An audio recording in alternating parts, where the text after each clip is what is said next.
Yeah.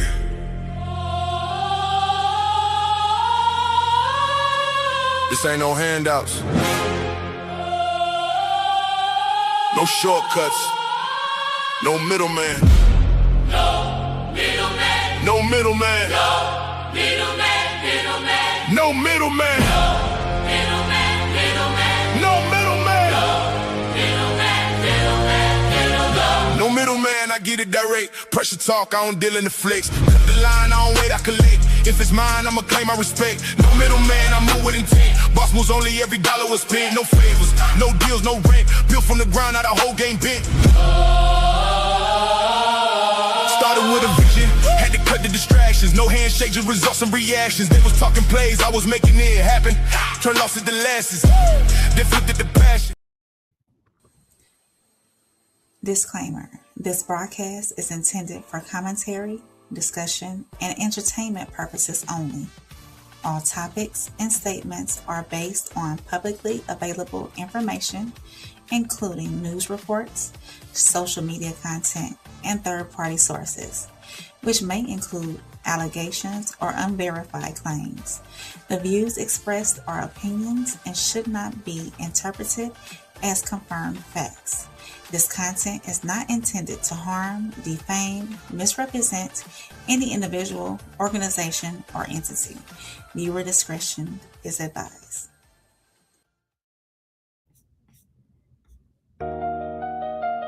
One step at a time. One step at a time. Birthday on the tape. July in Memphis, quiet on the block. One out from reality can make the whole world stop. Kendra turned the key, something didn't feel right. Every parent's instinct started screaming at night. House felt different, silence felt loud. Truth hides the deepest where the shadows crowd. Upstairs, one room, one bed, one breath.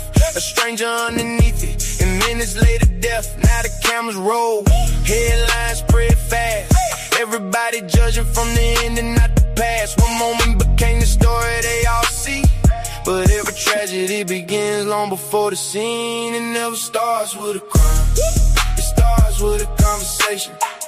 Never starts with a touch, it starts with validation. One step, one lie, one secret at a time. That's how trust gets borrowed, that's how people cross the line. See, grooming ain't always evil when the process begins. We all influenced by family, teachers, lovers, and friends. Every coach builds confidence, every parent shapes belief. Every mentor earns trust before they ever bring relief. That's the lesson. The process itself isn't what makes it wrong.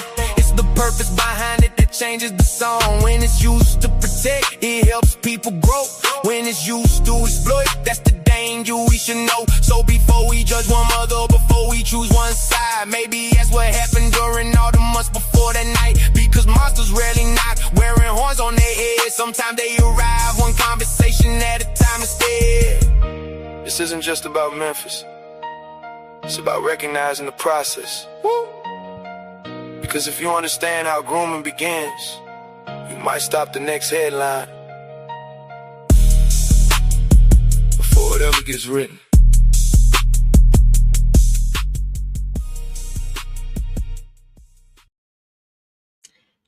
In July of 2026, in a quiet Memphis neighborhood, a mother named Kendra Scott came home to find her house locked up strange. When she got inside, she found a 20-year-old man hiding under her 13-year-old daughter's bed. Minutes later, she was dead in the front yard. He was dead in the front yard. She is now charged with first-degree murder. And that's the headline. That's what made this a true crime story. But underneath the headline is a slower, quieter story, one that didn't start that night. It started with a relationship that had been building in secret for who knows how long, one small step at a time. And that process has a name: grooming. And before we talk about a specific danger, the kind involving an adult and a child, we need to talk about the broader mechanism, right? Because grooming isn't just something predators do, it's a universal human process. And understanding how it works in general is what lets you spot it when it turns dangerous. Welcome to No Middleman, y'all, where the truth don't need a middleman. Yeah. You're not rocking with the realest podcast in the room. No middleman. Souls. Soft rain. Uncle Plug. Let's go. No middleman. A Memphis mother is charged with shooting and killing a man who was found allegedly hiding under her child's bed early Thursday morning. Good evening, and thank you for joining us. I'm Stephanie Skurlock. That mother is now charged with first-degree murder. WREG's Caitlin Barker spoke to neighbors and is live tonight to share reactions. Caitlin? Good evening, Stephanie. This case is really complicated. Some neighbors say this mother did the right thing, while others tell me she's wrong because she took the law into her own hands. She is a good mom. She just didn't check the phone. Should have just called the police instead of shooting. This mother, 36-year-old Kendra Scott, is accused of allegedly shooting a man after he was caught hiding under her child's bed at 1:40 Thursday morning. Authorities have identified the man who was shot as Rodarius Morton. According to police, Morton was invited to the home by a juvenile who allegedly snuck him in through the back door at 1 a.m. Just 30 minutes later, Scott came home. According to the child, Scott was banging on the front door and yelling, "Who's at my house?" The child would later tell police she was scared of Scott because she had a gun in her hand and was angry. According to the child, Scott told her in the past, quote, if she sees a boy in her house, she will put a hole in his. I just feel bad for her because she was trying to do everything she could but still she had to say it's just an unfortunate situation that happened. Once the child opened the door, Morton was found hiding under the child's bed. As Morton was leaving the house, both Scott and Morton went out to the porch, and that's when the juvenile says she heard a gunshot. Morton was found shot in the back of the head. Listen to your parents. Do what they say. If they don't stick their home or have anyone in the house that's not supposed to. That's just the Now, Scott is facing multiple charges, including first-degree murder and the employment of a firearm during the commission of a dangerous felony. I'm Caitlin Barker reporting live for your news leader, WREG News Channel 3. So there we have it, man. Segment number one, we're going to be starting off with Miss Kendra Scott, the mother in Memphis, 36-year-old mother in Memphis, who came home, I think it was around like 1 a.m. in the morning, felt that someone was in the house, got in the house, found a young man, 20-year-old man, underneath the bed of her 13-year-old daughter. From the other videos that have recently came out from the news, he was able to gather his things and start heading out of the door. But the moment he headed out the door, it was the last time he walked past any door. They found him there unalived in front of the door. And I want to talk to you guys tonight. How do you guys feel? The chat and my amazing team up here with Uncle Plug and Soft Rain. How do you all feel about this tragedy that has happened in Memphis, Tennessee? I've been that little boy up under somebody's bed. Lord, I thank you. I'm still here today. I've been caught on several occasions, dear Father, hiding in closets, under beds, in laundry rooms, and I made it out. RIP to the young man, and but for her, it didn't have to go there. It didn't have to go there. Now that woman, that baby girl is without you. What about you, Rain? Mother speaking from a mother's perspective. Yeah, as a mother, if I were in that, I don't have a daughter. I have a son, but in that situation, if I was to have a daughter, I don't think that I would have taken it that far. I would have called law. If I felt that I was in danger, I wonder if she felt like she was in danger. Morally, I mean, I know as mothers, we protect our children as much as possible. I'm not for certain if she maybe even knew what was going on, possibly them having a relationship, or if he was just an intruder. I would hope to think that she wasn't thinking that he was just an intruder. I do. Plug didn't get all the details. Plug didn't get all the You details. saw my face. Yeah. I was like, 20, baby. she was 13. Yes. Yeah. Plug. Look at the. See, Plug ain't. I didn't, dog. I'm dead. I'll be like, no, I ain't see that, but I ain't gonna tell that Yeah. lie. I So ain't hear that. 20. Yeah. Hey, I-90. We appreciate. Where you been? It's been a minute. Where you been? He been in the chat. He be on the sports show. Oh, okay. So where you been in No Middleman? And where you been on my channel? Hey, we talking about Kendra Scott right now. I know we y'all. talking about Kendra Scott. But no. He said he'll be in Dallas this week. All right then. But no, as a mother though, I think she took it overboard. I really do. She should have kicked him out and called the law. My initial thoughts. And as someone who I carry, and as you carry, when you carry a responsibility too of knowing what you can do with that weapon. And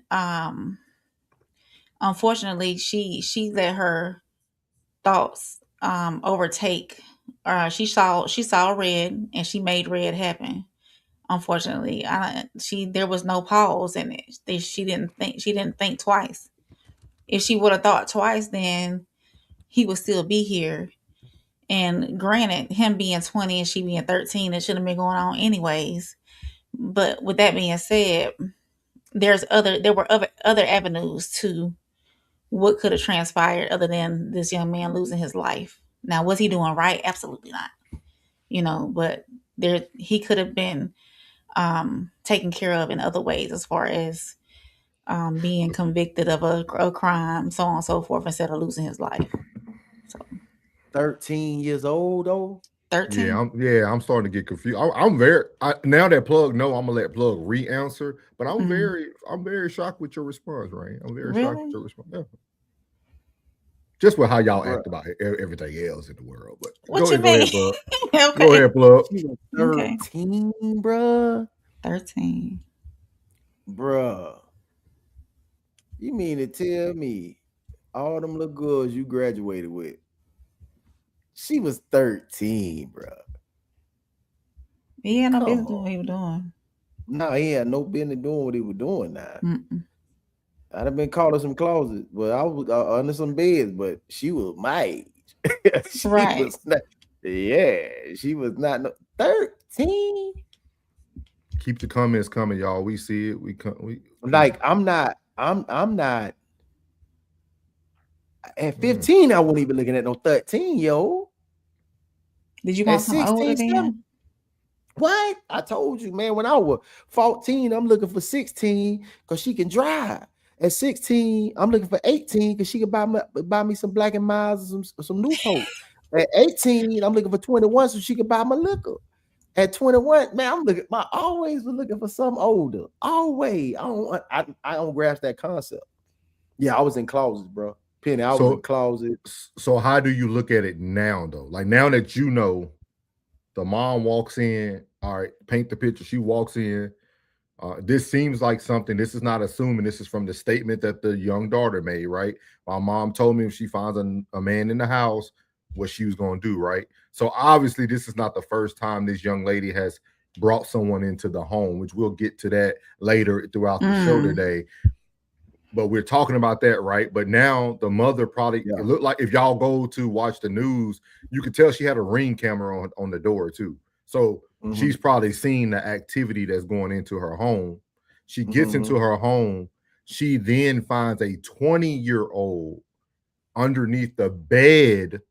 It wasn't like she found a 20-year-old on the sofa with the 13-year-old. She found, and he had to gather his clothes. So he was hidden. I'm not gonna say. I'm not gonna assume. I'm gonna play Al Sharpton today. I'm not gonna assume.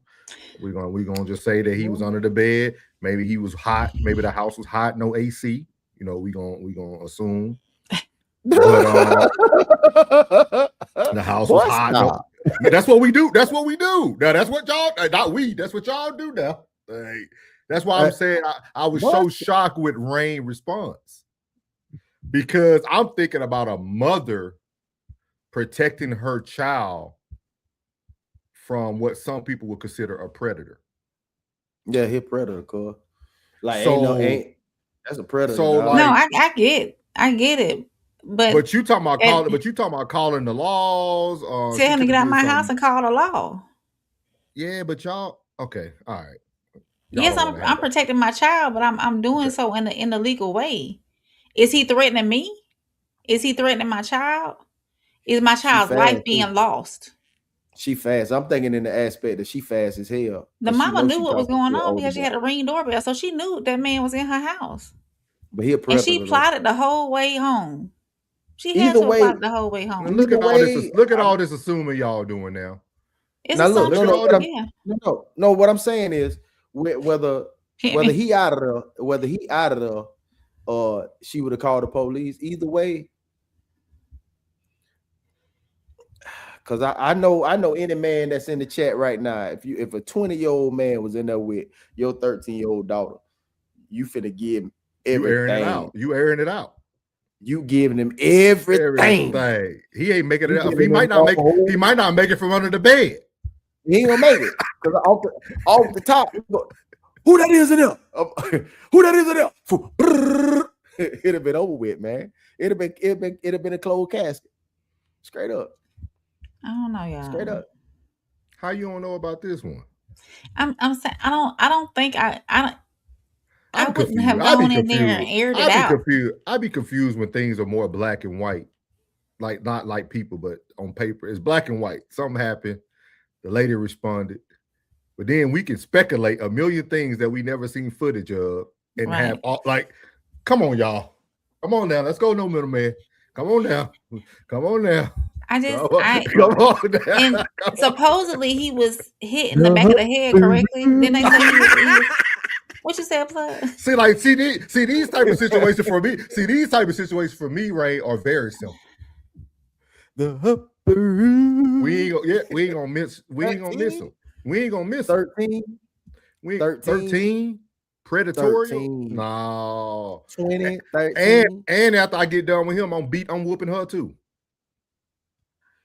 Even all So right. are look you at it from taking this his point of view. life? Look at it this one. You coming in there, you taking his life? Now look at it from this. It's a 7-year age gap. 13 to 6. Okay. Ooh.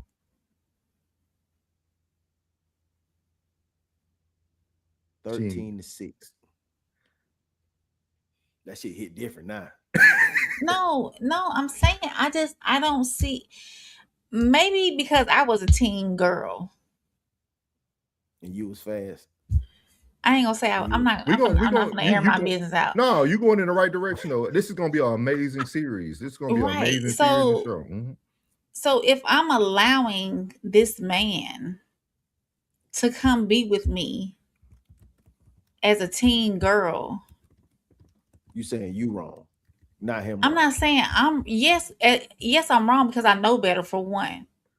Two, he's dead wrong. Absolutely, he's wrong, and he dead now. But assuming the mother saw the ring cam, knowing that man was coming in her house, I just don't. Kendra Scott call attorney souls. I got a story for you already. Hey, They is already she free? No, Is she no. free? Well, she got No, $100,000 bond right now, yeah. so she need to come up with 10 grand. She got to come. I mean, no, damn. Well, you know I'm that not- I'm not saying he didn't deserve some type of tail kicking or something, but losing his life. I'm not trying to protect him. I'm not trying to protect the predator, but I'm just saying the situation has got to be different. Yeah, I'm coming in there not to air it out, but I guess I'm a person of reason. I'm trying to figure out what's going on. Why you in my house? I'm calling the law because you with my daughter, for one, and then why you in my house? So you Type saying with the son 13? If A Boog get 13 and she Mhm. 20, I'm coming in the house calling the law telling her to get up out my house. I want y'all to remember. I want y'all to remember this day. That's a double standard for me. I want y'all to remember this response from Rain. How the hell you pull her? Yeah. Boy, you pulling 20-year-old. You already know how that is. Boy, you pulling 20-year-old. Boy, that's my boy. Hey, but you gotta go, little mama. I appreciate you pulling up. You understand me? Next time you should have hollered at daddy. You see how I'm playing that you gotta go.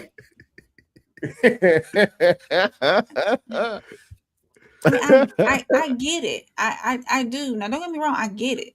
As a parent, today, I get Rain. it. So today, Rain. It sounds like you're focusing on the outcome of the situation. If that's what you're. No, I'm asking. I'm asking.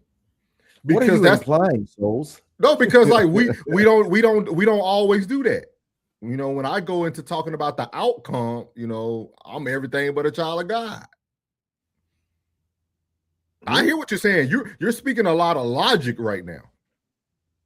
You're speaking a lot of logic right now. Like I hear what you're saying. I'm just saying for like most people would think like I got a story from Miss Scott, because a lot of people are gonna say, why did you let him get to the door? See, I'll be like, no, I already had my weapon. I was chasing him. I didn't want to shoot randomly in the house because my daughter was trying to stop me. And then when I finally got settled enough, and that's when I let it go, I shot it into passion. I was in very emotional. I found a 20-year-old under my daughter's bed, and I had to act. I had to act. Kendra the wrong Scott, jury will convict her. We got his old story together. Yep, come call me. Come call Attorney Souls. I'm telling you. The wrong jury will convict her. Oh man. Too wrong don't make it right. Anybody got crump on? We gonna crump on speed now. We gonna run it up for her? No. Well, I see crump. I see a lost trial. As soon as I see crump, I see civil suit. That's all we gonna get is some money out of this deal, but that's it. That's all we gonna. Making my logic speaking to me today. No, I think it's cool, Rain. I hear what you're saying. Like I'm just saying that's how like the thing you're saying is normally what I would be saying about certain situations, right? Like you're having logic in the situation. Right. I'm not letting my emotions take over. Yeah, thank you. I just want y'all to remember this tonight, though. Like, I just want y'all to remember this tonight. I'm gonna play it back every time. I'm gonna make that a clip so we can play it back. No, but also with that being said, if y'all are looking at the thumbnail right now before we get to the chats, and appreciate everybody coming in tonight. Oh, yeah. Make sure you hit the like button. Make sure you subscribe. The thumbnail says this: should tough decisions be left to the women? Because there was a chat that came through that said like, where was the father, right? And we're gonna talk about a lot of this tonight, right? And tomorrow, because we actually doing a grooming series, guys. We're gonna educate on grooming and how it looks differently in different situations and different avenues. With that being said, it kind of goes back to what Rain was saying, all right, about young ladies being fast or growing up fast. A lot of that is because of possible grooming. How old is Kendra? Kendra is 36. Oh,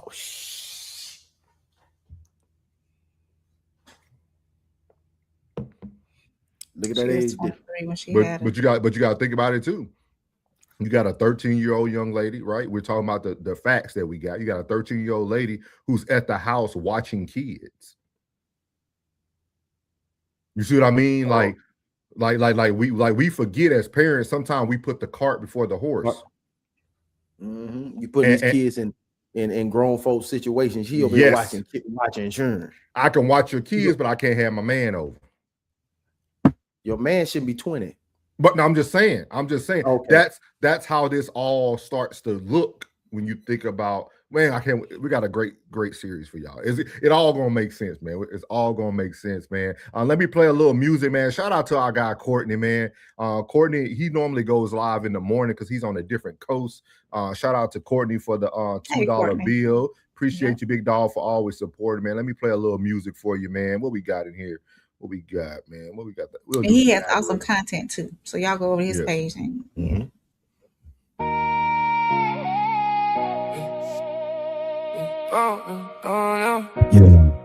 Yeah. We treat the algorithm like the street. Watch your step. Get him, plug. Hey. Everybody chasing views. We chasing self-respect. He about to catch. He about to catch it. Let's get it. So feelings, that's the code we protect. Yeah.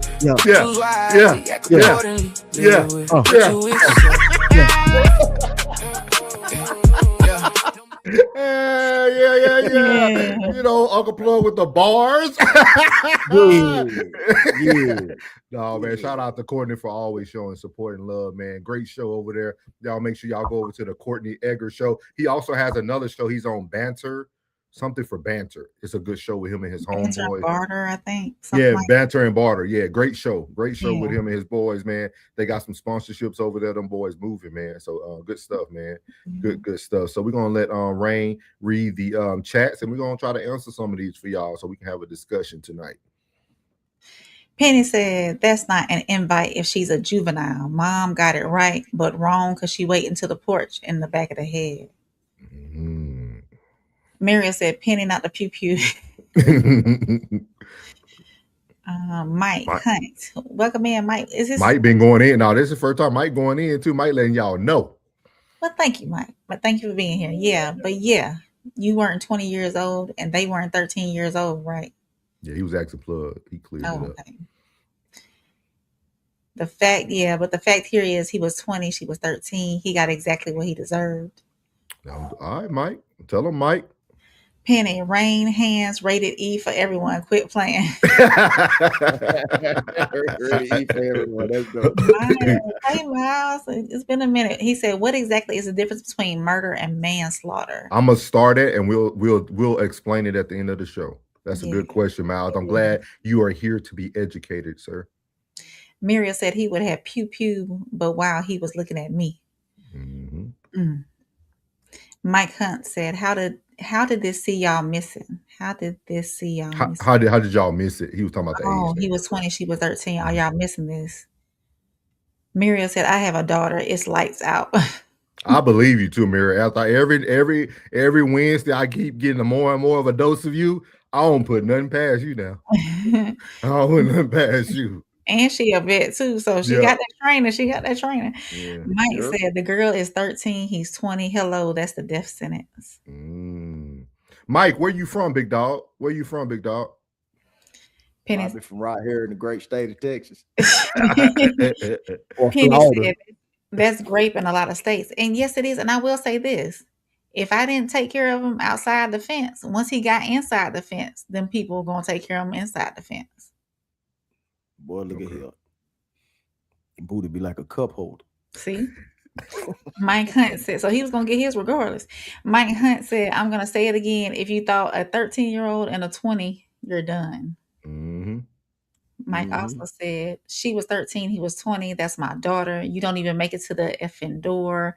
She was smart to let him get on the other side of the door. Yeah. Penny said, Souls, I'm with you, and shocked that rain too. Me too, brother. Penny said, not the closets.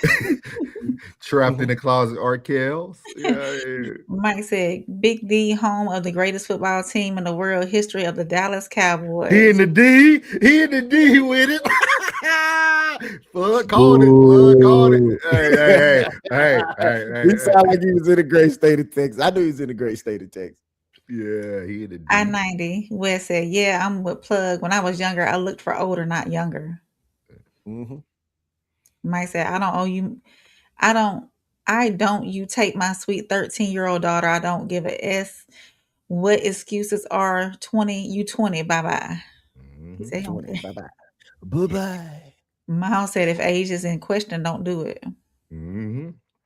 Better believe it. Penny said, and the little girl knew what she was doing being fast. I-90 said, that's a grown man with a child, shaking my head. Yeah, true. Mike said, and for good reason, that punk tail 20-year-old decided to take the innocence of a 13-year-old child. Is never coming back, and neither is he. Damn. Penny said, was there a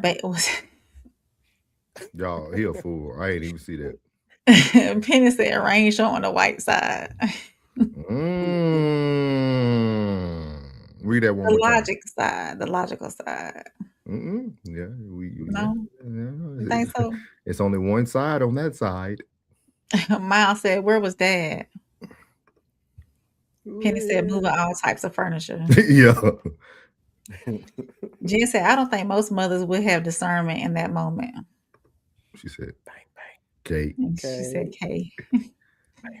Penny said, "Jen, go ahead and redeem your girl reign." I would most likely lose it. Hmm. Miles said, "Sons are raised, treated differently than daughters." Yes. Jen said, "Little Penny, we different." Madam. But I've reached very shocked because Madame, no offense, when this Madam, no offense when Ray, you got me. You might be listen. a little bit worse than me, though. No, don't do that now. We back on the same level, so don't do that. like you literally just sounded that out to make it what you wanted. Madam. Madam. But it's I'm trying to Yo, sometimes you good? it's hard You to read good, these Ray? I've been through comments it. We gotta have laugh. We gotta laugh. when autocorrect be There's tapping a in lot of on. tragedy going on in the world. Man. We Yeah, gotta laugh. I'm very shocked because, Madam, no offense. If he had did what you suggest, this man would have probably been out in 3 to 5 years, worst case. Mm. He said, now when that 20-year-old gets out, do you think he's going to change his weight? And now he's going back and doing it again. And God forbid, what if it's your daughter? I bet you change your opinion there. Mike said he's changing your mind today, Ray.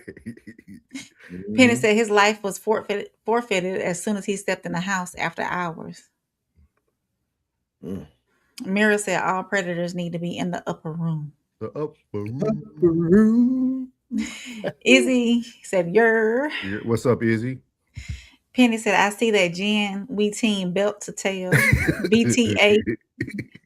Izzy said, "What's y'all thoughts on the divide in politics between Afro Americans and Africans?" No comments. No comment. Thanks. Penny said, "We assuming he didn't come through the window." No, he came through the door. She let him in. He came through the door. It's facts. It's facts. It's in the affidavit. He came through the door. She let him in. The 13-year-old let him in. Yeah. Mike says she was a child. He took her innocence. He's never coming back, and that mama took him, and he ain't never coming back. Penny said, "Ain't no reason it's after hours." Mike said, "And if I was on the jury, it's not a effing way that I would convict her." 13 is a child. Mike going in. Penny said she must look grown. You know them 13-year-olds nowadays. Penny said, shaking my head. She must look grown. Miss Cruz said, "It's not funny." It's not. Penny said, it's cruel. Penny, Jen said, "Penny, I'm not even a violent person. Can't use a squirt gun correctly. No white side here. He's cooked." Penny said, "Jen, me and you BFFs." Mike said, "I understand completely. Went to mom. I think she was rational. I think if anyone violated my 13-year-old child and I had the ways of maintenance, I would have done exactly the same." Yeah. Wow. Mac 7019, welcome in. Welcome in, Mac. I think he's been here. But have you been here before, Mac? If not, hit that subscribe button while you're in here. He said, "This is exactly what needs to happen when men catch grown women with their teenage sons." Mac came in straight off the heater. Rude. Look at Rude in the building.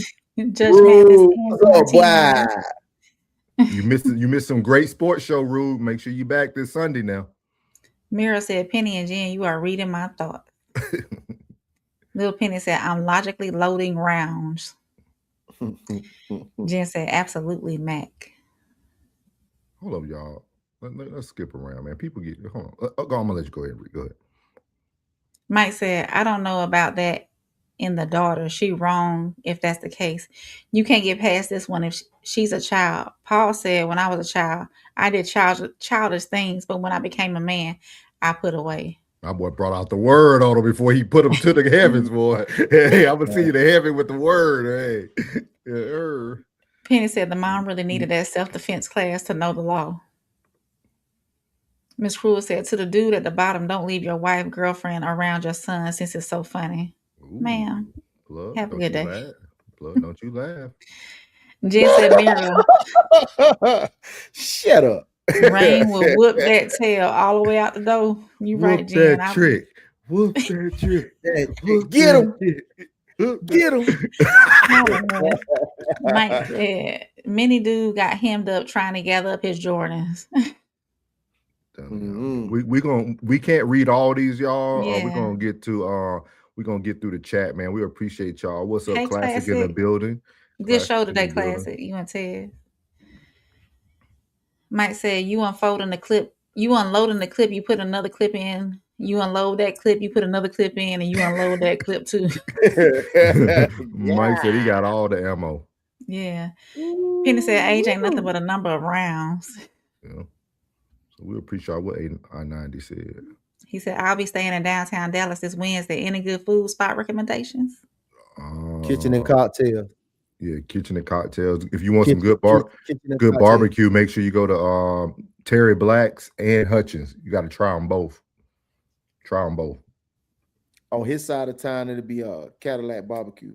Okay. That ain't that good, though. Cadillac ain't that good? Not when you compare it to like Terry Black's. Okay, yeah, Terry Black's the business though. Hey, but if you want to, you in Dallas, so you actually in the hood, so you're gonna have a lot of good spots. Downtown Dallas ain't downtown Dallas. You can't lose a kitchen and cocktail though. They got some good food. Yeah. So we appreciate everybody, man. In the thing, let's go ahead and time you out there, Watermelon Felon. We appreciate the chat tonight, man. It's gonna be a good show tonight. I think y'all are gonna really enjoy what we have for you guys tonight, starting with this first topic. I just hope that the mother gets the same support others get. I hope there's somebody out there willing to pay her bond. She need 10 grand. Maybe plug in the shop and get it for her. I'll see what they can do. He had to hide it downtown. Okay. Don't put out too much now. I-90, you might, we don't know who is now. He try to let the ladies know where he gonna be. Y'all, he said, y'all come see me. Pull up on me. But that was the first segment, man. Just talking about what's currently going on. I do want to say rest in peace to the and prayers to the Nolan Wells family, man. They did have the celebration service today. Don't want to overlook that family, man. So prayers to y'all. But there is tragedy at every step, man. It doesn't matter where you turn. You can find a story to cover every second of the day. So we'll keep you guys abreast. And I'm sure if y'all catch the weekly Radar with Rain, she'll keep you abreast as well. So just make sure y'all tap into all the channels, man. But before you know it, man, we got to get to the best news in all YouTube areas, man. We call it the Radar with Rain. Soft rain got Alabama grace all in the spirit. Yeah. Georgia roots in the soul every time you hear it. Yeah. All right, y'all. Welcome back to On the Radar with Rain, where we track trending news across the internet and everything that's shaping the world. Tonight, I wanted to stick with our theme, grooming. This happened last year, so we're going to examine a disturbing North Texas case involving former Mesquite teacher and volleyball coach Mathan Lowe. According to Fox 4 News, police records, and an arrest warrant affidavit, Lowe was arrested and charged with child grooming.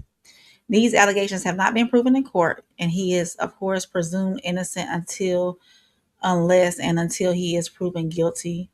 And here is the investigative timeline. I wanted to mark this out.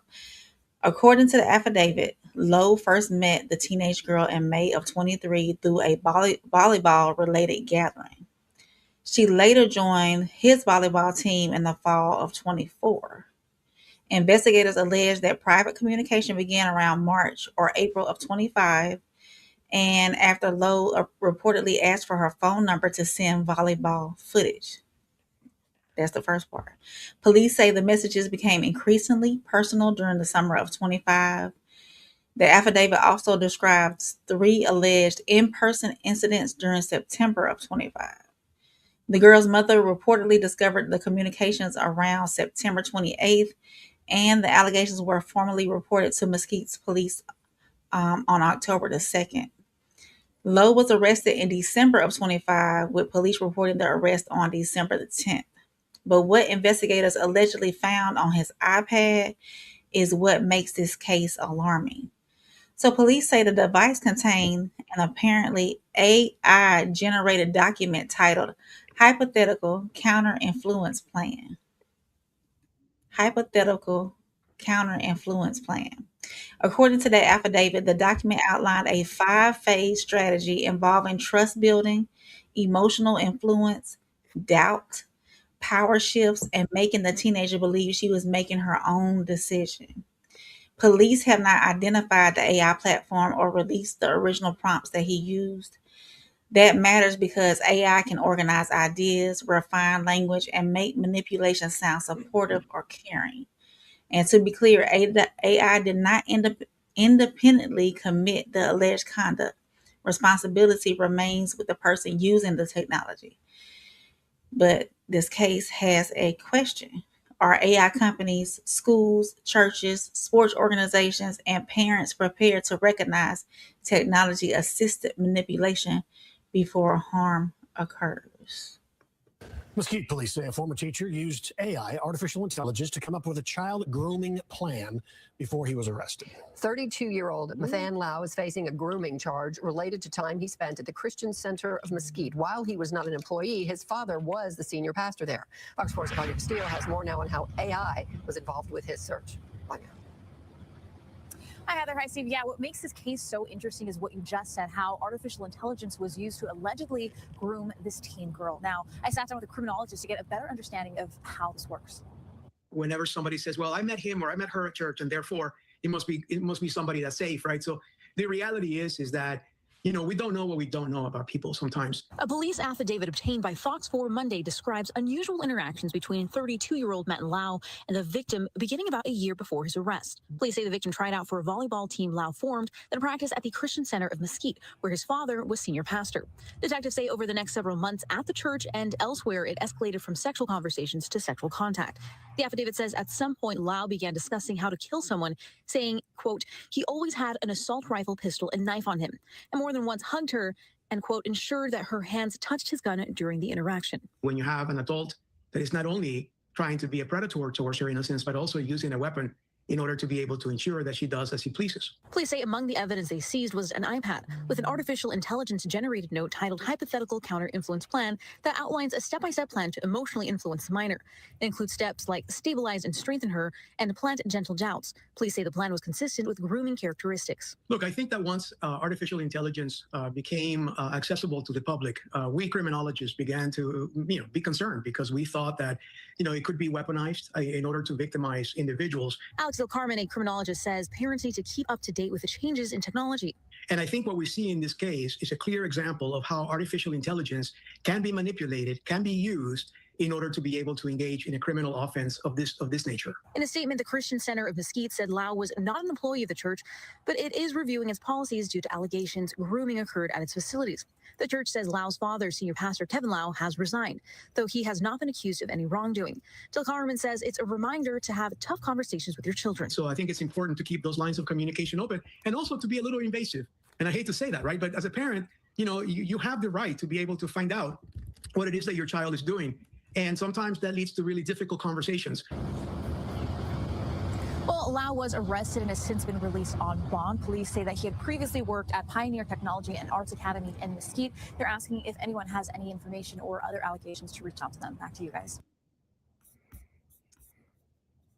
Yeah, so that's crazy that he was using AI to get her or to I guess coach her into or groom her into being with him in that way, using emotional like prompts and whatnot to get over on that side of her to make her feel comfortable with being with him. What's your thoughts on that, Plug or Souls?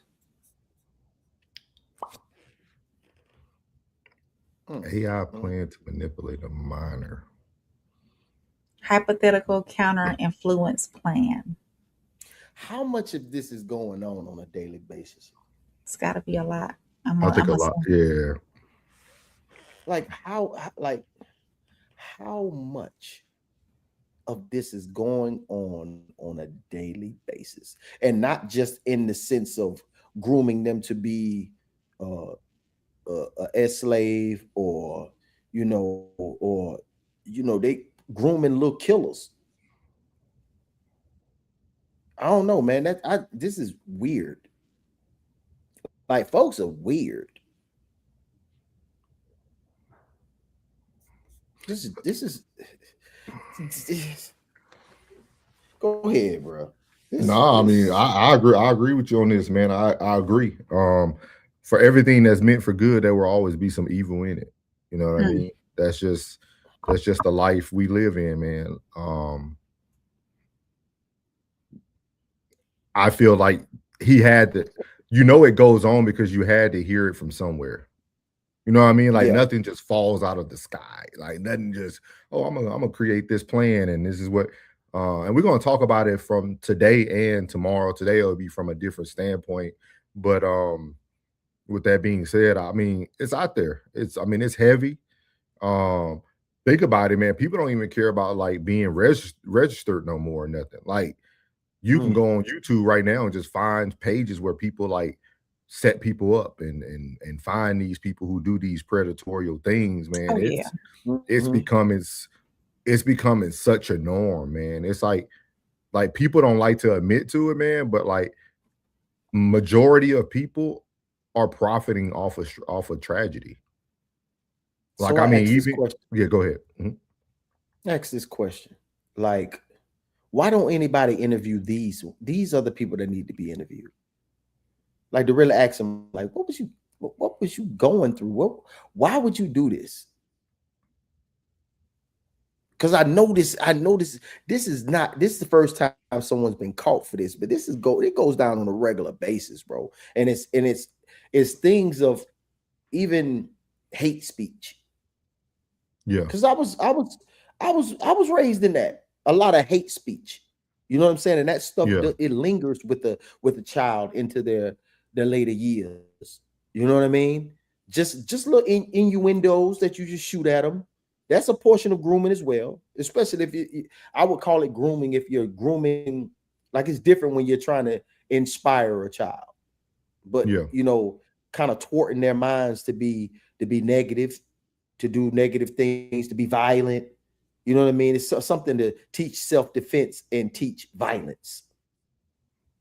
You know what I mean? Like, dang, man, I wonder how much this. Yeah, it's an even heavier conversation when you take it from what you just said. Like, and we can probably make this more than 2 days now. Like, because when you think about just the word grooming, right? Like you said, it's not always in a sexual manner, or it can be a cultural thing. It can be generational type grooming. It can be like, when you think about it, like, what we do every day could possibly groom someone. You see what I mean? That's why sometimes what we say is more important than it's like, it's very important of what we're trying to actually what me and you talked about is like what we're putting out there. You know what I mean? Like, in my city, I show like it's a lot of history in my city where like they groomed us to be strategic and to gather together in those hidden areas where you can get things done and understand the power structure of things. So like, I just think grooming can look in so many different ways, and it could come out to be a positive, or it can come out to be a negative. But in this case, it's definitely a negative, man. AI playing, that's crazy. In Mesquite, Texas, too. The question that comes to my mind, and y'all may not necessarily have an answer for it. Souls may have an answer for it because of him being in the mental health field. Do you think that when it comes to this grooming and manipulation and whatnot, is it more so the fact, does the person that's doing it get off on the fact, when I say get off, or get satisfaction from the fact that they are manipulating somebody, or is it the enact, the actually getting with that person? Is it the fact that the process of doing it, or is it the enact of finally getting that person to do what they want them to do? It's probably a mixture of both. Yeah, it's definitely. It's definitely a mixture of both, because I think, it's just like any type of mix addiction, right? Like people who have addiction with that type of stuff, right?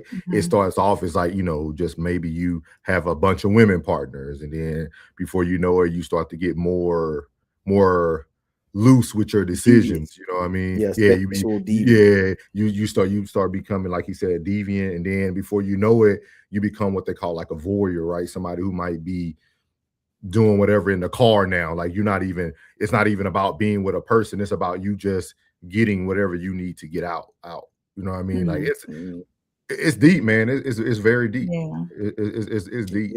But yeah, great segment, man. Great segment. All right, y'all. That was On the Radar with Brain. If y'all are catching this on the rewatch, make sure y'all hit that like button. Make sure y'all subscribe and leave your comments down below. Let me know what you think. Sovereign got Alabama grace all in the spirit. Georgia roots in the soul every time you hear it.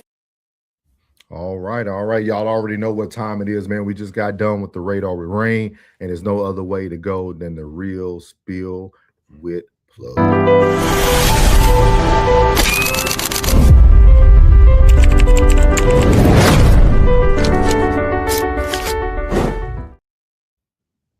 Real spill for tonight is timing. Timing is one of the most important or the most underrated forces in life. The right decision at the wrong time can produce the wrong result. Sometimes we think we failed when in reality, we're just early. Sometimes, or other times, we think we're ready, but timing exposes that preparation hasn't caught up with our ambition. Timing teaches patience without stealing your passion. A seed planted in the wrong season doesn't stop being a seed. It just won't grow. But when the season changes, what looked dead suddenly begins to flourish. That's how life works. Don't confuse delay with denial. Some opportunities come too soon to appreciate, and some blessings come later, because later is when you'll be able to know how to protect them. Success without maturity can become self-destruction. Wealth without discipline disappears. Influence without character becomes dangerous. Timing also demands discernment. Knowing when to speak is just as important as knowing what to say. Knowing when to move is just as valuable as knowing where to go. Every opportunity isn't your opportunity, and every open door isn't your door. The greatest athletes wait for the right opening. The greatest investors wait for the right market. The greatest leaders know when to act and when to be still. So, if you're in the season of waiting, don't waste it. Build your character, sharpen your skills, strengthen your faith, and prepare your mind. Because when the moment finally arrives, timing won't matter if you aren't ready to meet it. Real spill.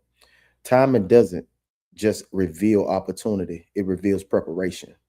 Be patient enough to wait for your season and wise enough to be ready when it comes. I'm Uncle Plug. This is Real Spill. Choose wisely and act accordingly.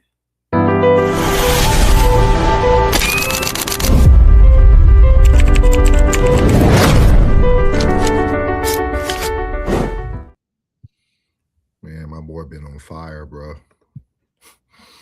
I'm straight. I don't even think a lot of people be paying attention, man. Yeah.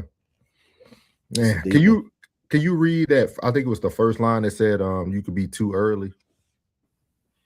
The right decision at the wrong time can produce the wrong result. And sometimes we think we failed, and in reality, we're just early.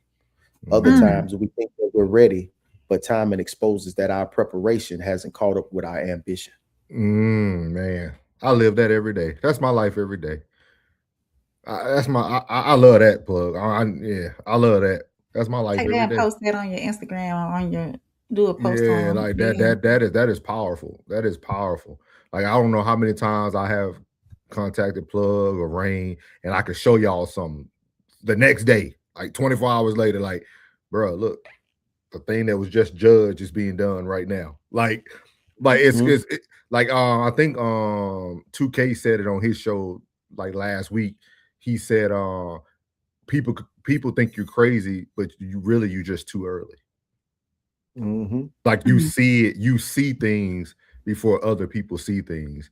So like, man, that amazing, y'all, man. Shout out to Plug, man, for timing, man. I think that's amazing, man. Before we move on to the next section, I'm gonna let Rain get through some of these chats, just because this next topic is definitely gonna have the chat rocking in just a second. So here we go.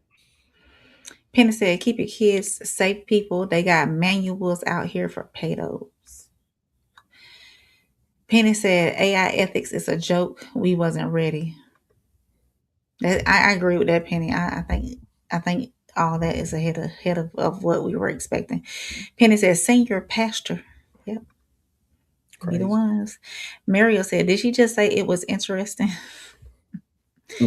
Penny said, oh, he need a reservation with the gasoline draws too. Two for not raising him right. Mario said 100 Penny. Penny said money over morals. Penny said, no, why bond? He said, no.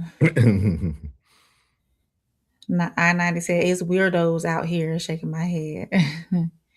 Muriel said the mom should have gotten a smaller bond. Oh, yeah, she told me, yeah. I agree. Yeah. Penny said, like and subscribe, chat, and feel free to contribute with a comment. Yeah, we like when y'all talk to us. And become a part of the family. Hit subscribe and catch every conversation. Thank you, ma'am. Thank you. So as we're talking about this, man, we're over here speaking about grooming, things of that nature tonight. So we're going to move into segment number 2, man. And I posed a question on the thumbnail tonight. Is the lack of men creating hardship that most women can't see? So we're going to talk about this in segment number 2. So here we go. You're not rocking with the realest podcast in the room. No middleman. Souls. Soft rain. Uncle Plug. Let's go. No middleman. Now we got to talk for a little minute. So the internet going crazy about this grown lady, 36-year-old, shooting a 20-year-old man in the head for hiding under her daughter's bed. We finna talk about that, and I'm finna break it down for you. Okay, long story short, short story longer. Let me tell you something. First of all, the daughter, 13-year-old girl, she been sneaking boys in the house, in and out. Now we can tell that this is a broken home because we don't hear from the father. With that being said, the daughter gonna sneak boys in. You feel what I'm saying? While the mom's at work, you feel me? She been doing that. So the mom said, next time I see a dude in here, anybody sneaking in my house, I'm gonna put that fire on them. You feel me? Straight up. So the girl invite the boy over at 1 o'clock. You feel me? 1 o'clock in the morning. The mama's still at work. She got off work. You feel what I'm saying? Banging on the front door. You feel me? She came in the front door. He's talking about, who in my house? And to find Rodarius, the 20-year-old, under the bed. You feel what I'm saying? Now this way it get wicked. So the mother tells the boy to leave the house. You feel me? Get your shit and get the fuck out. You feel what I'm saying? 20-year-old boy grabbed this shit. You feel me? Walking out the house. You feel me? While the mama walking behind him. You feel me? As she walking out the door, they both hit the front porch. Boom, boom, boom. She shot the man in the back of his head. Now we finna get to this. Now we got a lot of people saying that, oh, she right. We got a lot of people saying, yeah, man, she's free her. Hell no, nigga, keep that bitch locked up. Swear to God. Reason why? Because I'm going to tell you, because people don't think before they act. You feel what I'm saying? People don't think before they act. And that's what gets them fucked up in the long run. And that's what's going to get a lot of people fucked up in the long run, because y'all don't think. And the internet showing me, and it's telling me that y'all don't think by y'all responses. Cairo, get your ass over here. I can't even whistle right now. Dog always trying to run away. But back to the true crime. So boom. Reason why I say don't free her, because at the end of the day, she could have handled that situation a little bit better. You feel what I'm saying? I know I'm gonna get a lot of clash about this, but at the end of the day, I'm not justifying old boy rights. I'm not justifying him being 20 years old messing with a 13-year-old. I'm not justifying that. I'm really mad of how she handled the situation. You feel me? That's what bothered me. You feel what I'm saying? It's a million things you could have done to prevent you going to prison for first-degree murder. You feel what I'm saying? With that being said, I'm gonna name some things that you could have prevented, that you could have did. You could have pistol whipped the man. You feel what I'm saying? chill. But you could have, you feel me, put the hands on him. You could have called somebody else. You could have held him there until the police came. You feel what I'm saying? But let me go ahead, straighten this out. You didn't even, before you shot him, you didn't even check his ID. You didn't even know how old he was. So you just shot somebody not even knowing their age. You feel what I'm saying? The police had to find out his age by checking his ID once they checked his body. So yeah, that's how they found out he was 20. Let's go ahead and get that in the clear. So he looked like he could be about 15, 16. But at the same time, you feel me, at the end of the day, you got to look at who the problem and who the problem. The daddy ain't in the household. You feel what I'm saying? You at work and your daughter been doing this. You feel what I'm saying? And you just up the pistol. Like I said, it could have been many ways you could have went about this. You could have called the police. You could have did this. You could have did that. You could have did this. You feel what I'm saying? But now you gonna get yourself locked up. So it get to the point like, who gonna defend your daughter now? Because you took it upon yourself to kill somebody, to shoot a man in the back of the head. Now that's fucked up. That's fucked up. And I don't. You feel me? I'm not gonna sit here and be like, that's justifiable, because I'll be damned. Don't shoot me. You could have shot me up under the bed. You could have shot me when I was in the house. You could have shot me when you was looking at me in the face. Don't shoot me when my back turned. That let me know, man, come on, bro. I don't give a care what nobody say, what nobody feel. No, the dude was wrong for being 20 years old, sneaking in the house with a 13-year-old. But at the end of the day, the mama was wrong for shooting that man in the back of the head. And she had multiple reasons and multiple things that she could have goddamn did to avoid that. Now you locked up. Your daughter was like, now she, what? We know the father ain't in her life, because if he was, she wouldn't have been in that predicament, and the daddy would have been in the house, and the dude would never came over there. You feel what I'm saying? So with that being said, it's like, it's crazy to me. It's crazy to me how people be like, oh, she ain't wrong. She ain't wrong. She is wrong. I don't care. She is wrong. There's plenty of ways you could have went about it. There's plenty of ways. You feel me? Plenty. So at the end of the day, they both wrong. Period. Better yet, all three of them wrong. Everybody in that little circle wrong. Yeah. And I'm going to keep it straight like that. I don't take no sides. So he from Florida. You feel me? You feel me? So very eloquently put. I was trolling Rain earlier because, of course, y'all know I already watched the video. So but I wanted to also do almost like little mini experiments from here on out on No Middleman. Is that like there is always someone who thinks like you.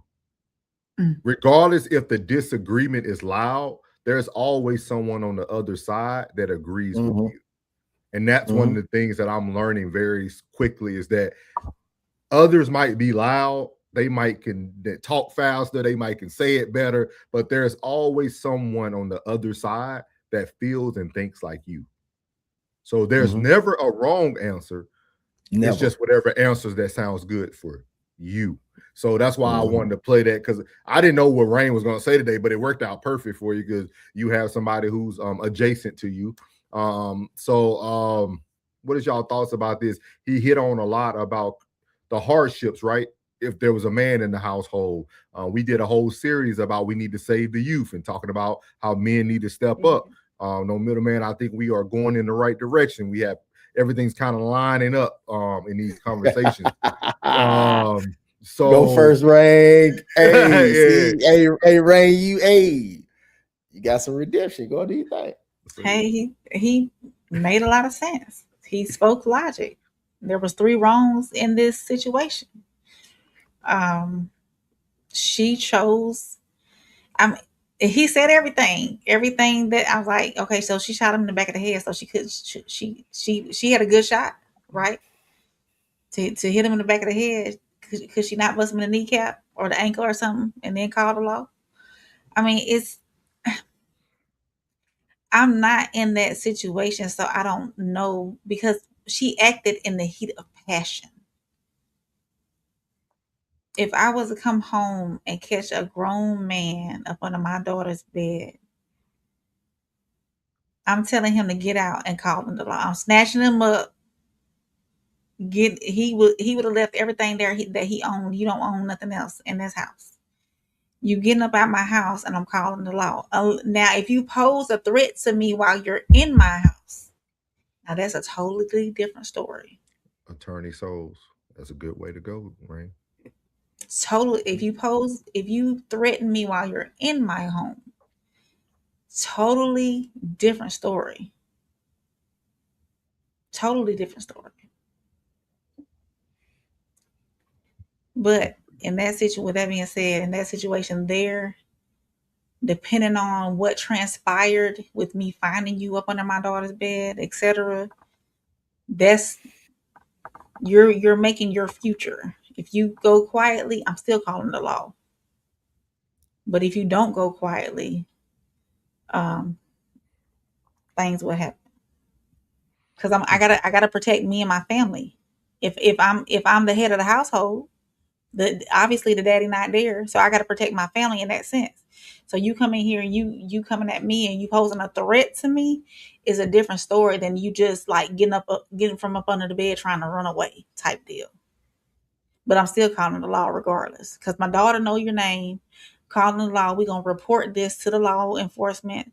You're gonna get it going. I mean, whatever your future holds after that, as long as I know what I did in that moment gets this situation taken care of, then I'm cool. And my daughter's probably getting her tail whooped too in the meantime, because at 13 or 20, what you doing, little girl? Mm-hmm. What you got for this plug? The lack of a man creating hardship that women can't see. See, that is definitely my ultimate issue. Is that so many men get mad when I say that we being weak are the problem. You want so much peace and you want so much, tranquility. You can't afford that. You can't afford that. You gotta weather these storms, playboy. Everybody, I'm trying to tell you, everybody too emotional these days, man. Men is just tender. And sometimes you just gotta endure some things, long suffering on some things, man, in order to keep your family or keep your kids safe. Because an emotional, irrational, bitter woman could you gonna end up getting a child now anyway.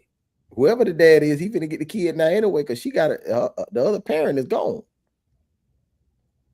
And men got to step up, man. Women got to see this, man, that this is very necessary. I need for y'all to see this. Women, you have to see this. Be mindful of the men you have children with, because that's a long-term situation. 10 years is a long time. 18 years is even longer. But that's a whole life y'all created. Y'all got to be mindful, man. And that man needs to be present. To be present is a gift. And the kids need their daddy, man. I'm telling you, kids need a man in their life, bro. I'm trying to tell you, man. That's why this life is unbalanced. That's why our culture is unbalanced.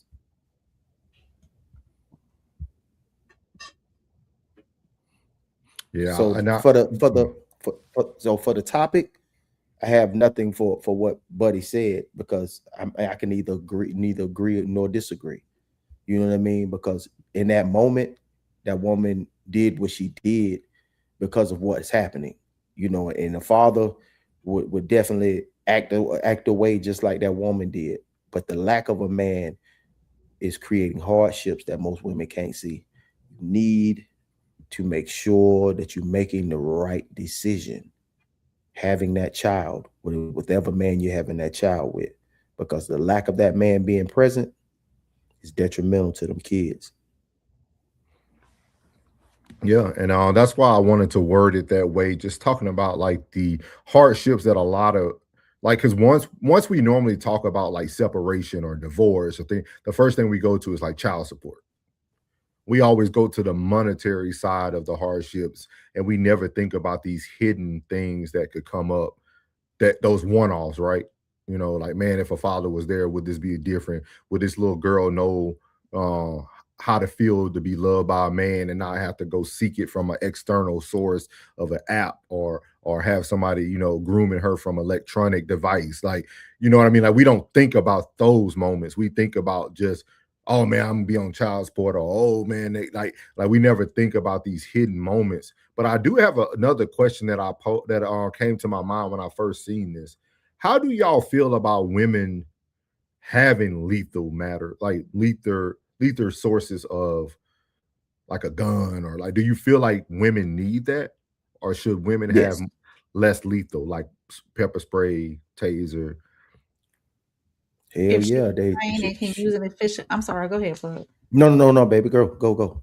If she is trained and can use it efficiently and knows the ins and outs of the safety issues with firearms, and knows how to clean her firearm, knows how to use it effectively, and not just aiming like anywhere, knows what to do with it, absolutely.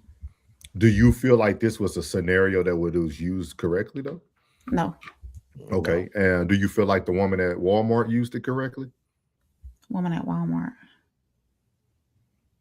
That had the 63-year-old man that died? No. I'm just asking. I'm just using like there's a responsibility comes with gun ownership, and that comes with a user. You know what I'm saying? So of course, logic goes out the window when you're in those high emotional like type, situations. Logic sometimes will go out the window, so as a responsible firearm owner and user, you have to make sure you maintain that somehow. Because at the end, on the other side of that, if you do choose to discharge that weapon, a life can be lost. And that responsibility is on you. Whether you're defending yourself or whether you're just negligently, is that a word? Being negligent and just pewing off everywhere. You know what I'm saying? Yeah. So as a firearm owner, you have that responsibility. You have that, you have to protect yourself, yes, but you also have that responsibility of what you do with that gun. Of being responsible. Yeah, I know what you mean. Yeah. That's why you asked. That's why you asked that, because a very emotional being is holding that firearm. Yeah. You know what I mean? So I know exactly why he's asking.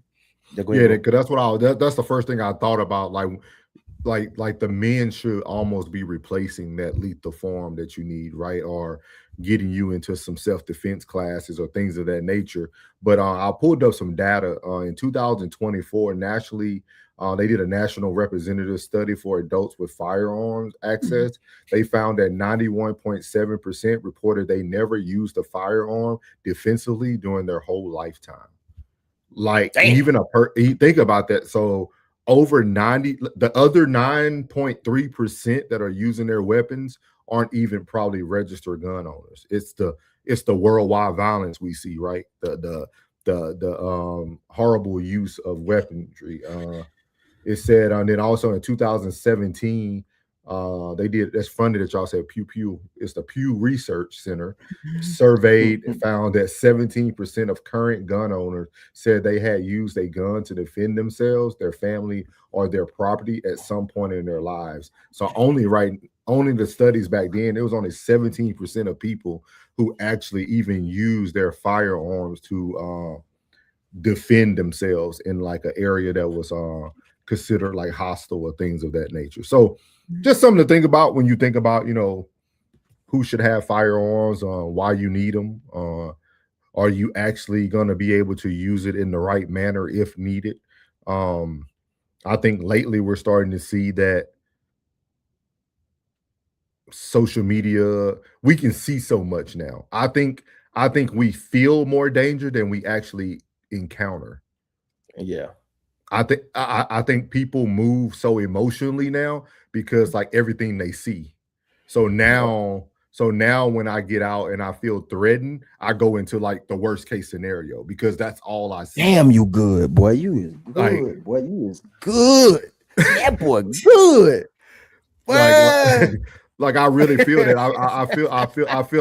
I feel like we have been groomed, because we're talking about grooming. We have been groomed to think the worst case scenario without even having any type of like common sense or logic. Like we already pulling out the weapon to do all these things because just last week the girl was on the subway and the man stabbed her in the neck. So like now you ride a subway, somebody stands up and you go right into attack mode because it's PTSD. It's PTSD. We know it's real, right? It does happen. Like, but I really feel that's why I asked that question about do we feel that women really need these forms of protection in the world and society that we're currently being groomed into, because the stats even show you that 91% of registered firearm owners don't ever use their firearm. So think about that. Like that's a very high percentage. That I've never had to use mine. I said that the other day. I haven't really carried in a while either. There was a point in time where I carried every day. Like anytime I went out, well, not to my job, of course, because I can't do that. But like when I went out into the public, and I think it was more at the heightened part of COVID because everybody was like on edge all the time. And I felt that uneasiness. But now that it seems to have slacked up, I don't feel the need to carry as often. But I have gone to the range though. So Comedy Kid, welcome in. He said this is premeditated, excuse-driven generation. I had just said this the other day. I was like, man, I say I never felt so safe in this area. I'm like, now this is probably the safest place I've ever been in my life. I say I've never felt this safe. I like sometimes I got it with me and I'd be like, why? You know what I'm saying? Like I'm like, bro, like I say, you care? They're like, yeah, I care. I'm like, why? He's like, I don't know. I think it's habit. I said, yeah, it's just habit. Cause like, bro, this is Disneyland. Shit is safe. Boy, it's the safest place on earth. You know I mean, and I know that anything can happen at any time, anywhere, really. I know that. But two, I make sure I don't put myself in situations like getting gas after dark or, running to the store after dark when I know I can do that during daytime, when it's light outside. So two, being safe in that way too, we have to have discretion whenever we're out in the public as well. And always keep your head on a swivel. Always make sure you know what your surroundings and what's going on around you as well. Just like when I go to the restaurant, if I'm by myself or with a group of people, I don't like to sit with my back to the door. I've always been like that. So it's different folks, different strokes, different folks. So, unless I'm with somebody that was going to change, right? Unless I was with somebody who was providing my cover. What did you say? Providing your cover? What are you on, Chicago PD?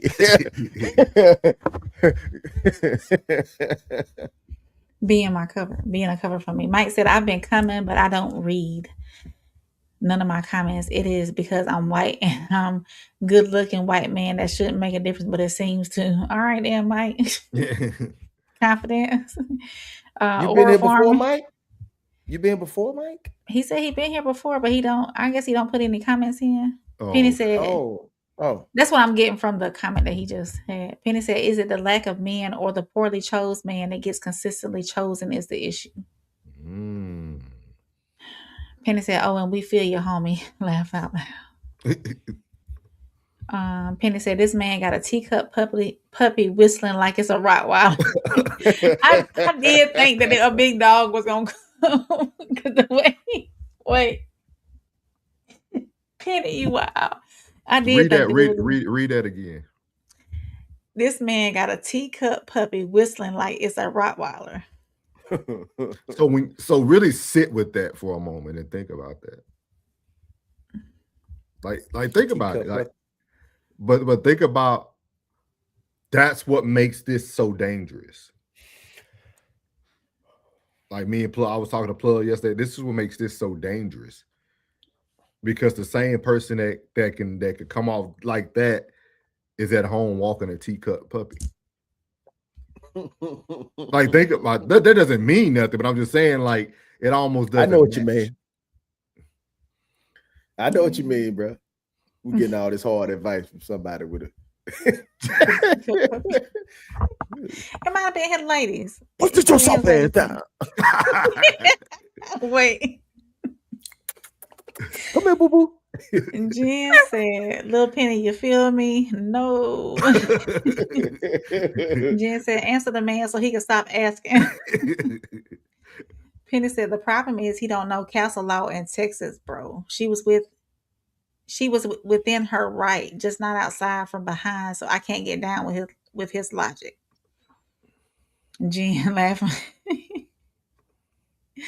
Muriel said his logic is flawed because the only thing she did wrong was not pew him while he was looking at her and in the house. But see, I won't say his logic is wrong.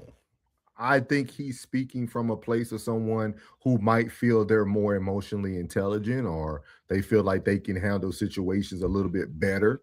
Kind of like what I feel like. I think that's what makes this stuff so good, right? It makes it like you can have a conversation. Like you can really have a conversation with him because he feels that this person went overboard.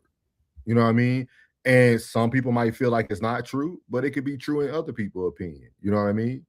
Like when you take that stat of 91.7% of people who has a gun never used it, you might say she went overboard, right? Like when you think about the numbers, you know what I mean? So I definitely I won't say his logic was flawed. I don't. But we don't know what conversation was being had between the two the midst as of he it, was walking out, as he was walking out the door. Oh, we don't. You know what I mean? Rodarius could have been somebody she messed with. We don't think about that. He's 20 now. Penny said, "Nope. If she didn't shoot to kill, she would have got worse sentence. He can sue." The one thing about it. Go ahead. I'm sorry. No, I'm sorry. Go ahead. Penny said he was a threat in the house since he SA'd the daughter. I ain't hear that part yet. That's why I ain't bringing. I don't know about that one, Penny. I don't know if he SA'd. That's why I ain't.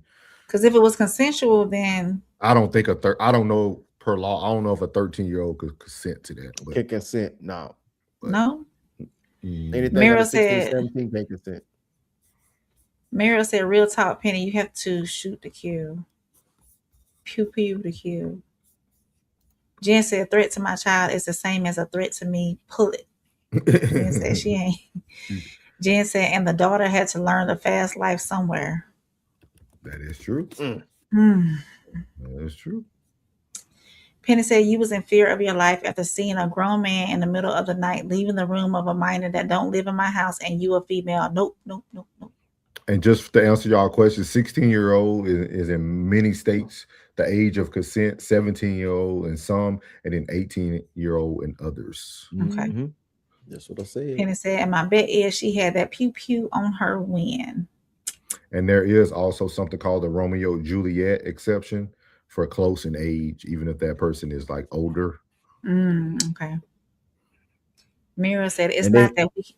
Go ahead. They had to make that because it was so many mothers that didn't like men that the little girl was dating. They was both 17 and the boy turned 18 before the daughter turned 18. Gotcha. And she put the laws on them, and that ruined a young jit life. Mira said, "It's not that we can't see the hardships, it's that we have to deal with the hand that was dealt to us. Sometimes these fathers don't want to step up, and so we have to try to find positive male influence." Okay. Penny said, "No registration needed in Texas." LaDanian? LeBron? Did I say that right? Welcome in. LaDanian. So it's LeBron. LeBron James and LaDanian Tomlinson all together. All right, then. They said, "Oh my God, they're saying y'all are the police." Penny said, "Better need it and to have it than not to have it and need it." Yeah. Muriel said, "When everyone in the state can carry just like you carry, I find that it's a safer environment." Muriel said, "Yep."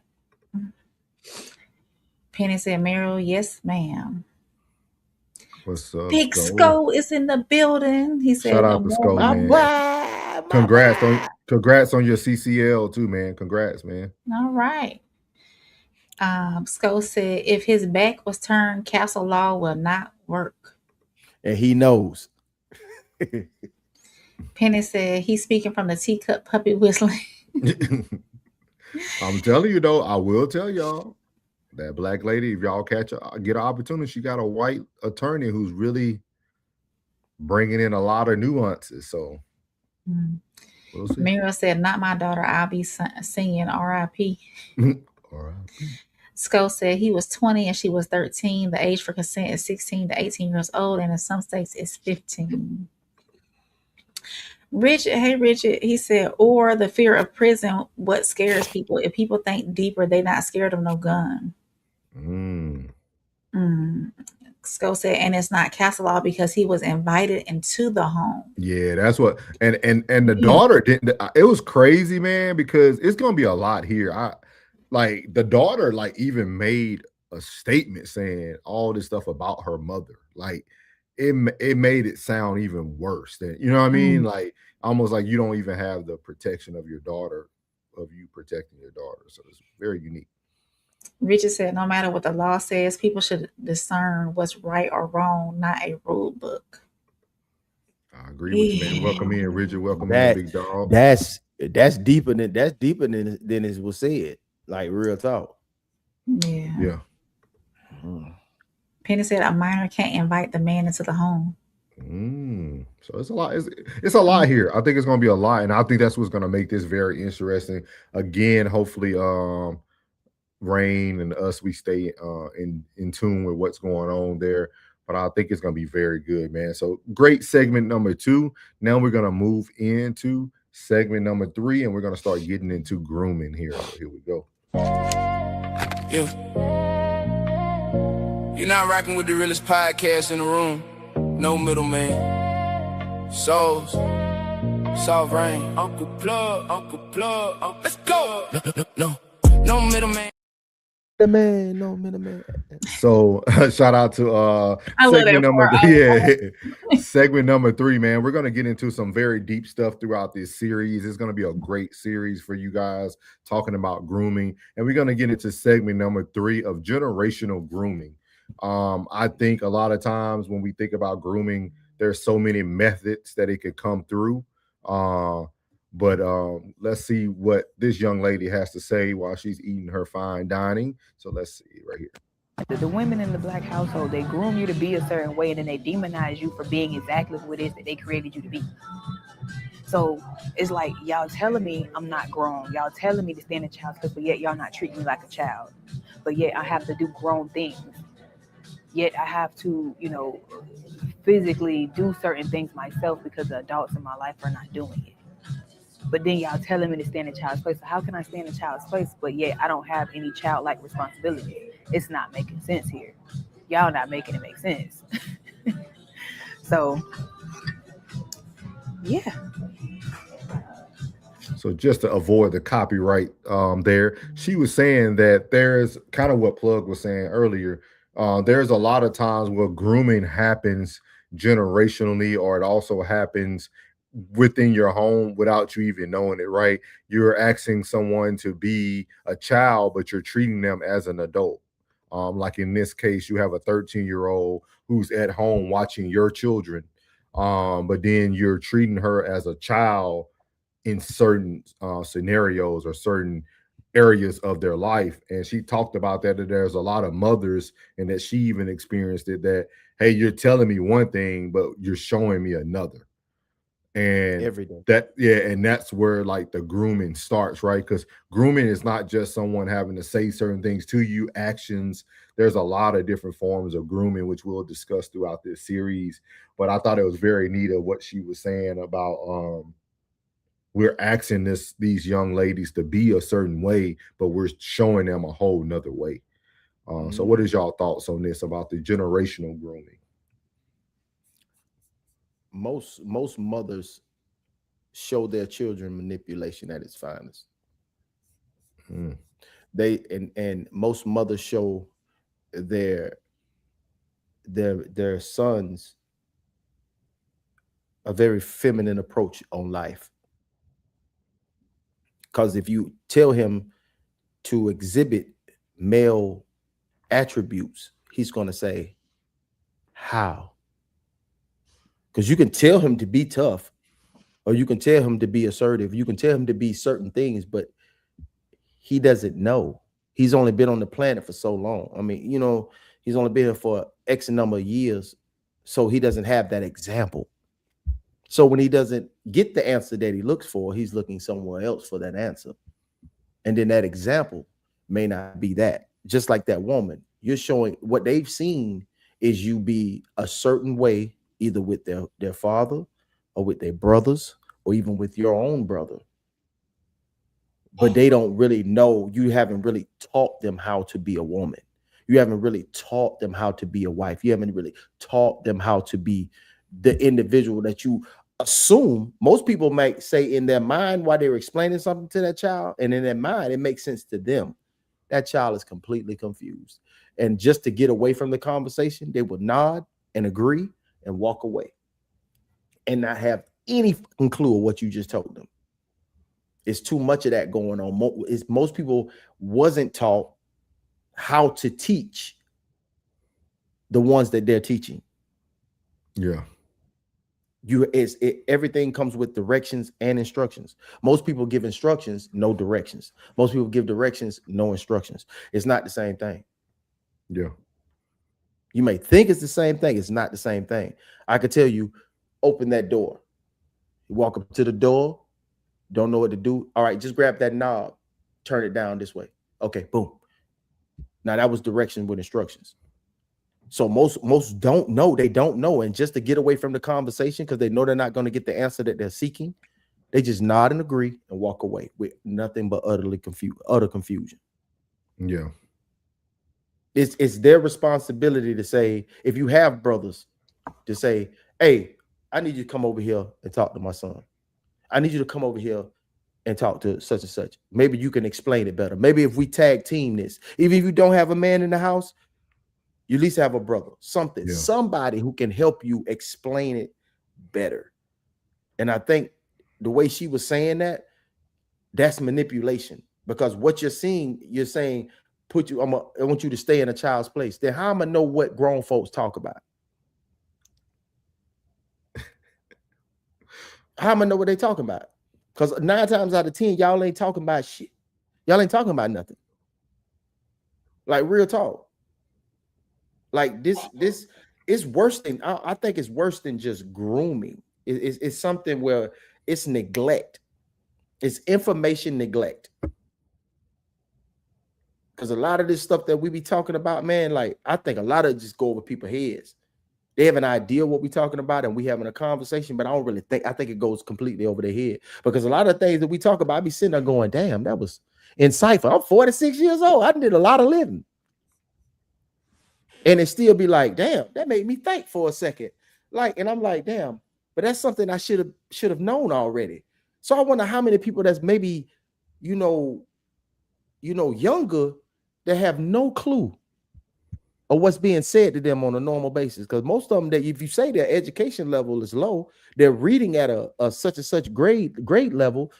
What are their comprehension skills? Yeah. And shout out to Jada Love. Welcome in. Make sure you hit that like button, subscribe. Mm-hmm. That's actually going to be a part of our next. We're doing a series on grooming, and I just seen that actually came up about the roadblocks and the gaming. Gaming is another. Yeah, gaming is another vessel, or whatever you want to call it. Yeah, a conduit for these things that happen. And I think Plug is definitely correct. And that's why, words are very important. Even the word says to train up a child.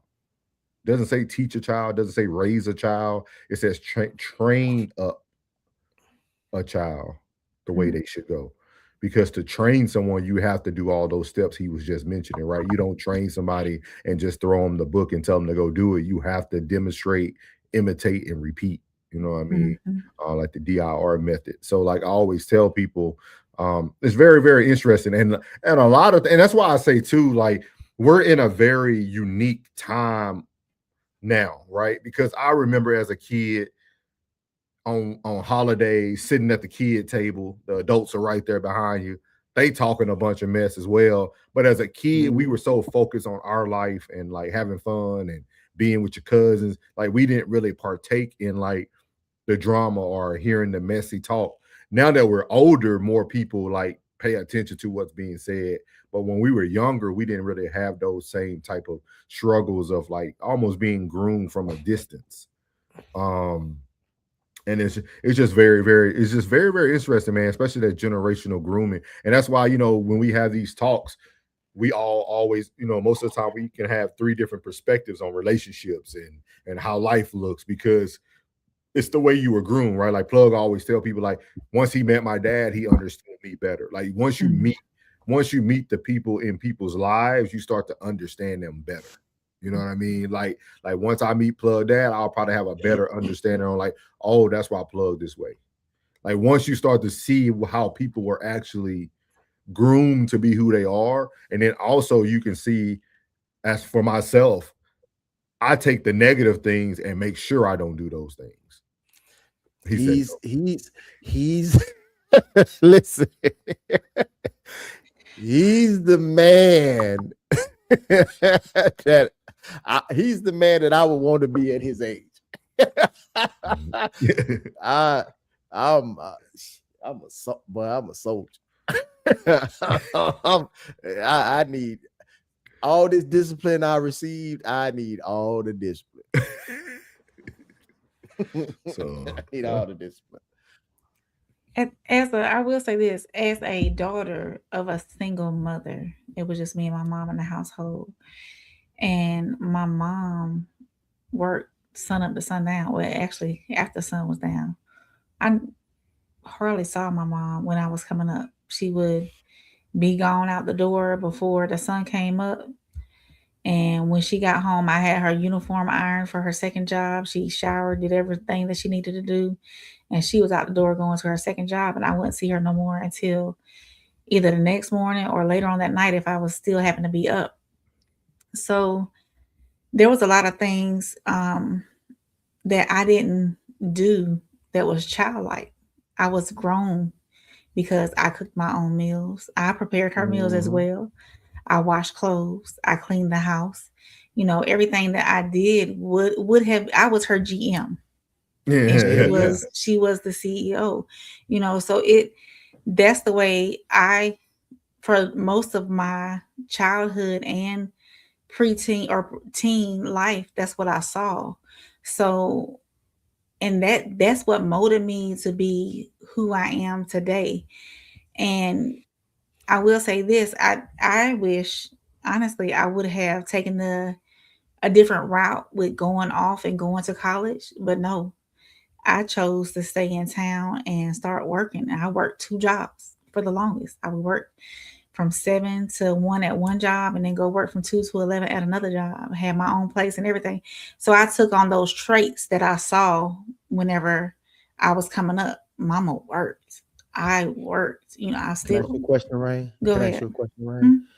Is should we look at childhood as being a childhood carefree spirit and this, that, and the third, or is it preparation for being an adult? There is a point in life where you have to prepare yourself to be an adult, because if I'm a child, from me coming in this world all the way up to 18, how do I know where does that preparation start? Somewhere it's got to be cut off.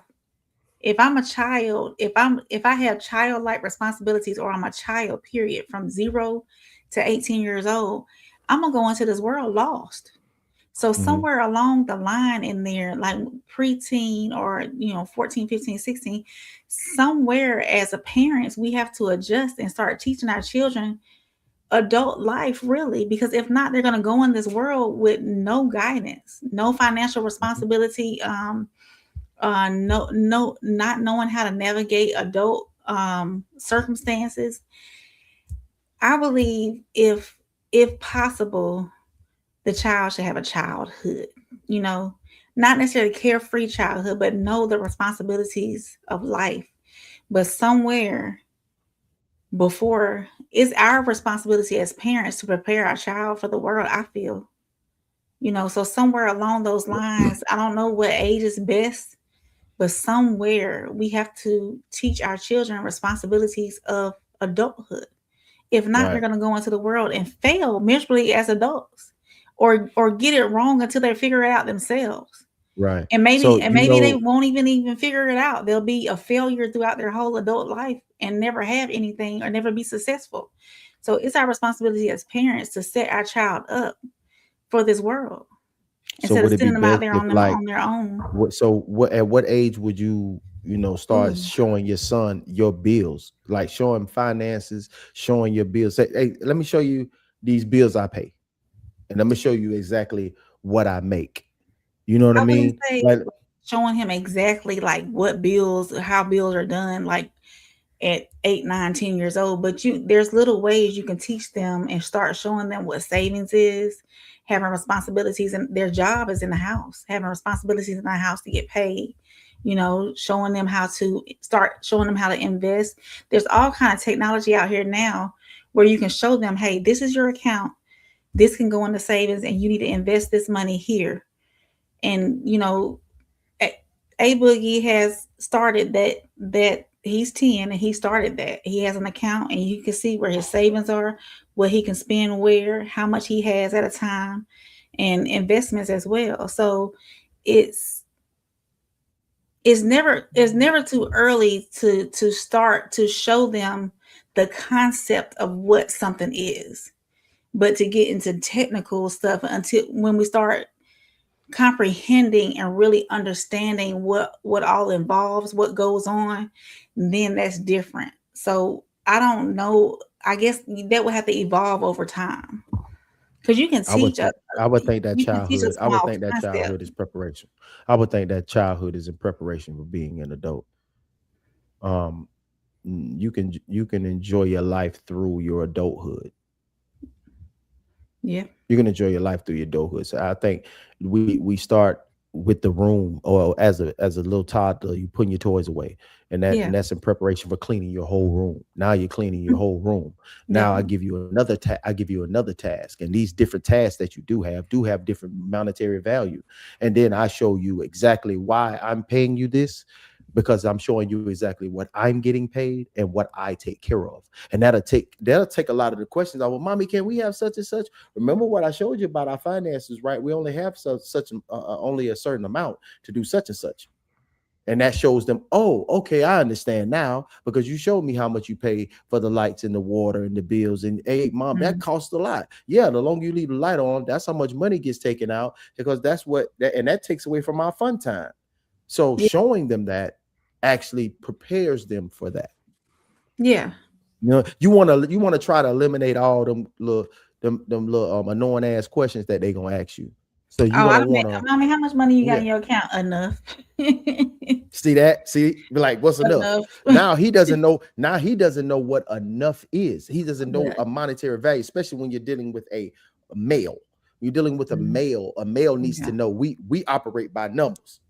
If I know I got a rack in my account, I know I can do a rack worth of stuff.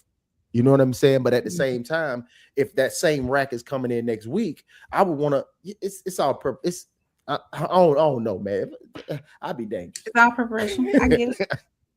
Mhm. Mhm. That's unique. That's unique. Because I would disagree.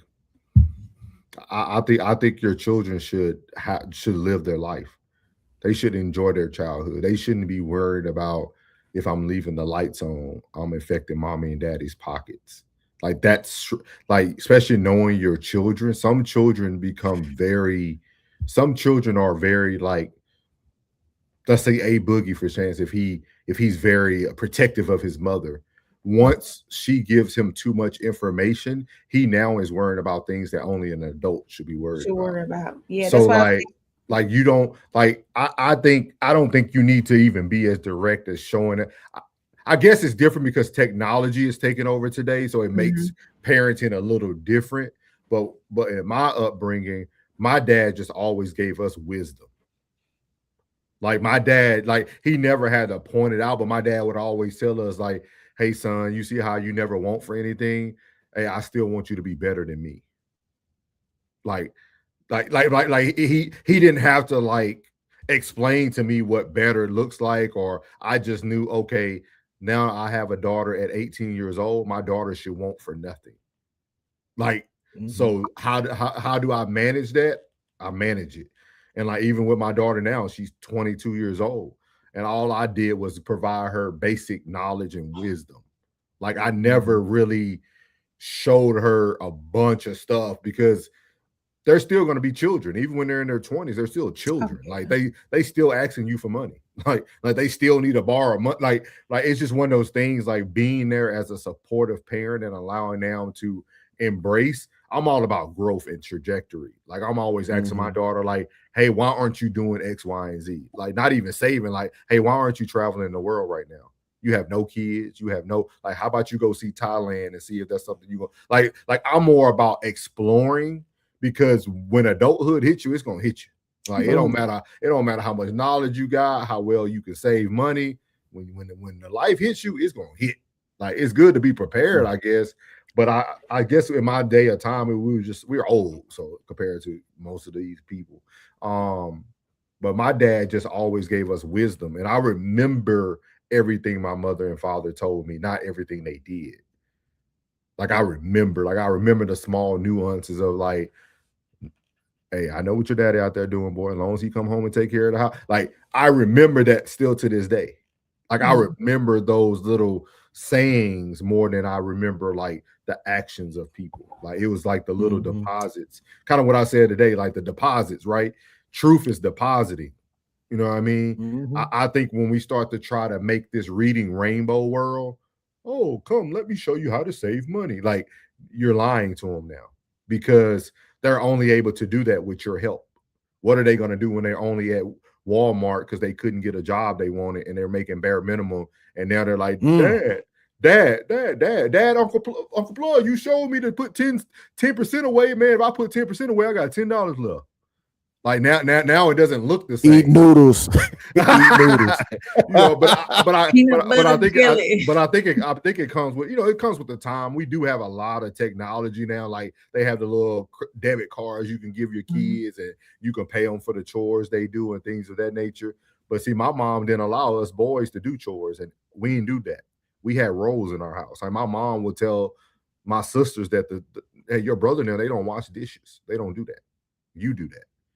Like, that's how we were raised. Like, we didn't do those. That was awesome. Like, for real. Like, I made up my first bed at 18 when I went to basic military training. I knew that shit was wrong, bro. I knew it was wrong. I knew it was wrong. For real. Like, man, you got me doing this domestic, man. Hey, yeah, look, man. I'm telling you, my mom literally told me, like y'all know how kids have, like, we had chores and TV days, but the boys' chores were boys' chores, like yard work, take out the trash.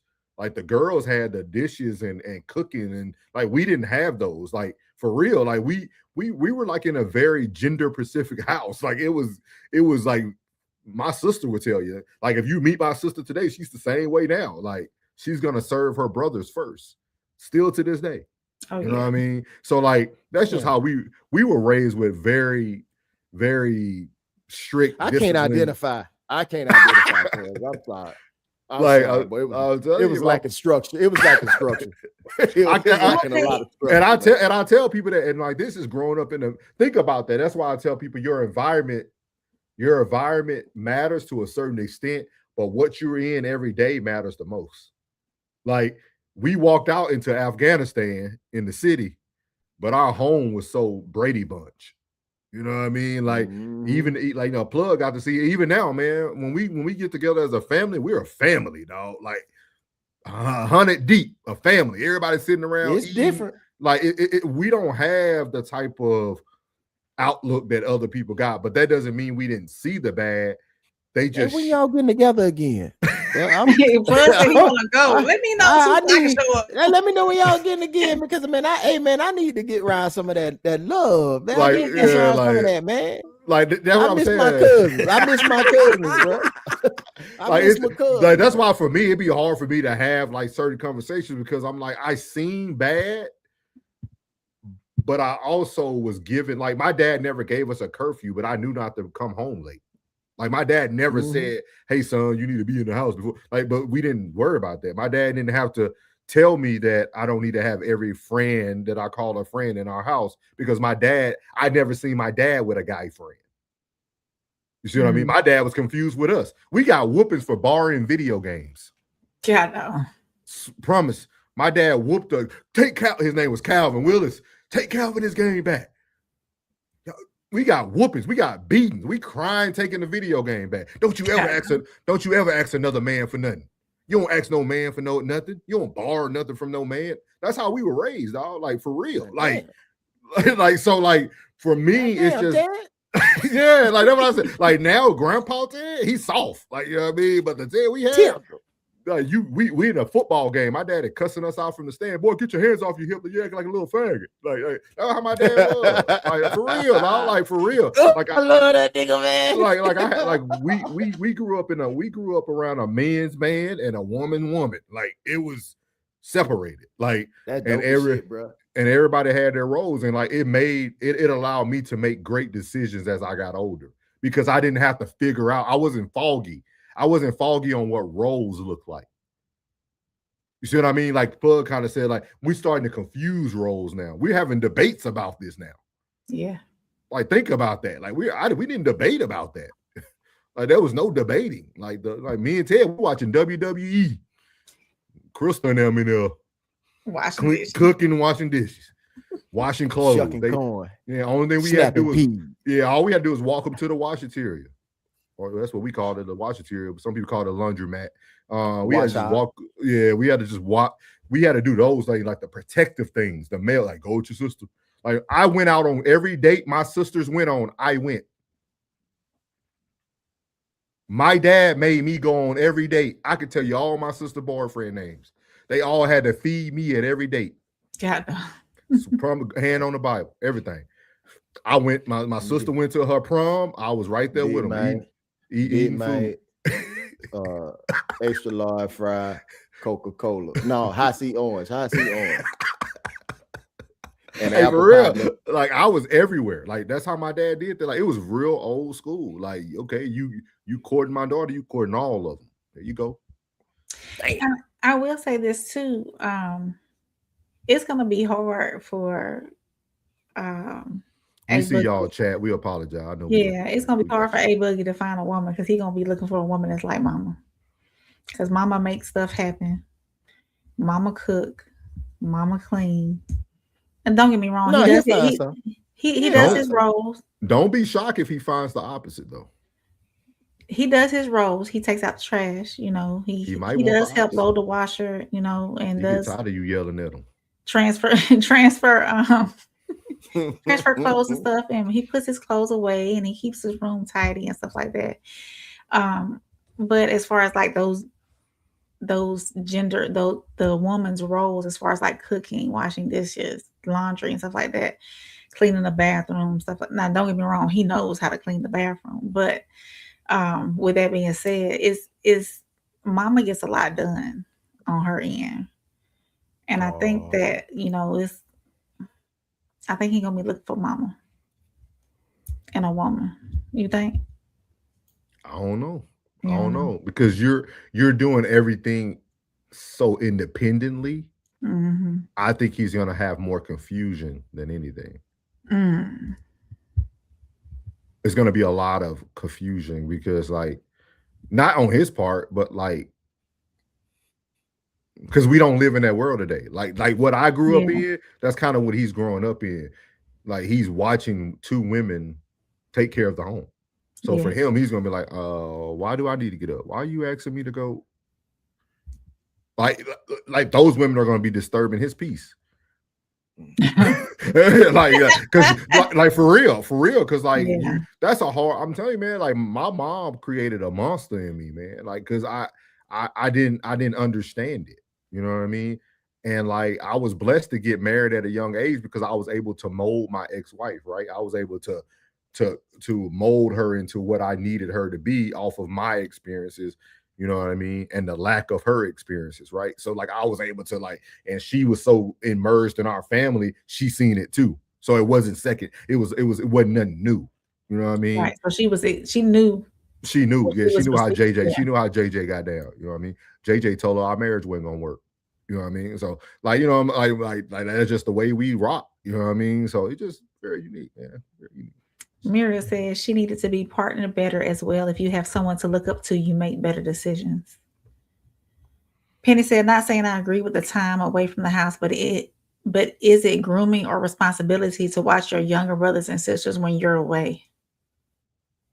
I don't think, like, I don't, when it comes to, like, say for instance, if I had another child behind a boogie, I would not put that responsibility on him to assist in raising that child, as far as like, you know, hey, your mama going to go do this, you need to watch your brother or sister. No, I've never agreed with that. And And you Penny, see, I don't think grooming has to be intentional either. It could be Mhm. indirectly grooming, just out of your lifestyle that you live. Like, so even though it might be a responsibility to watch the kids, indirectly that could groom that child in a different manner. Yeah.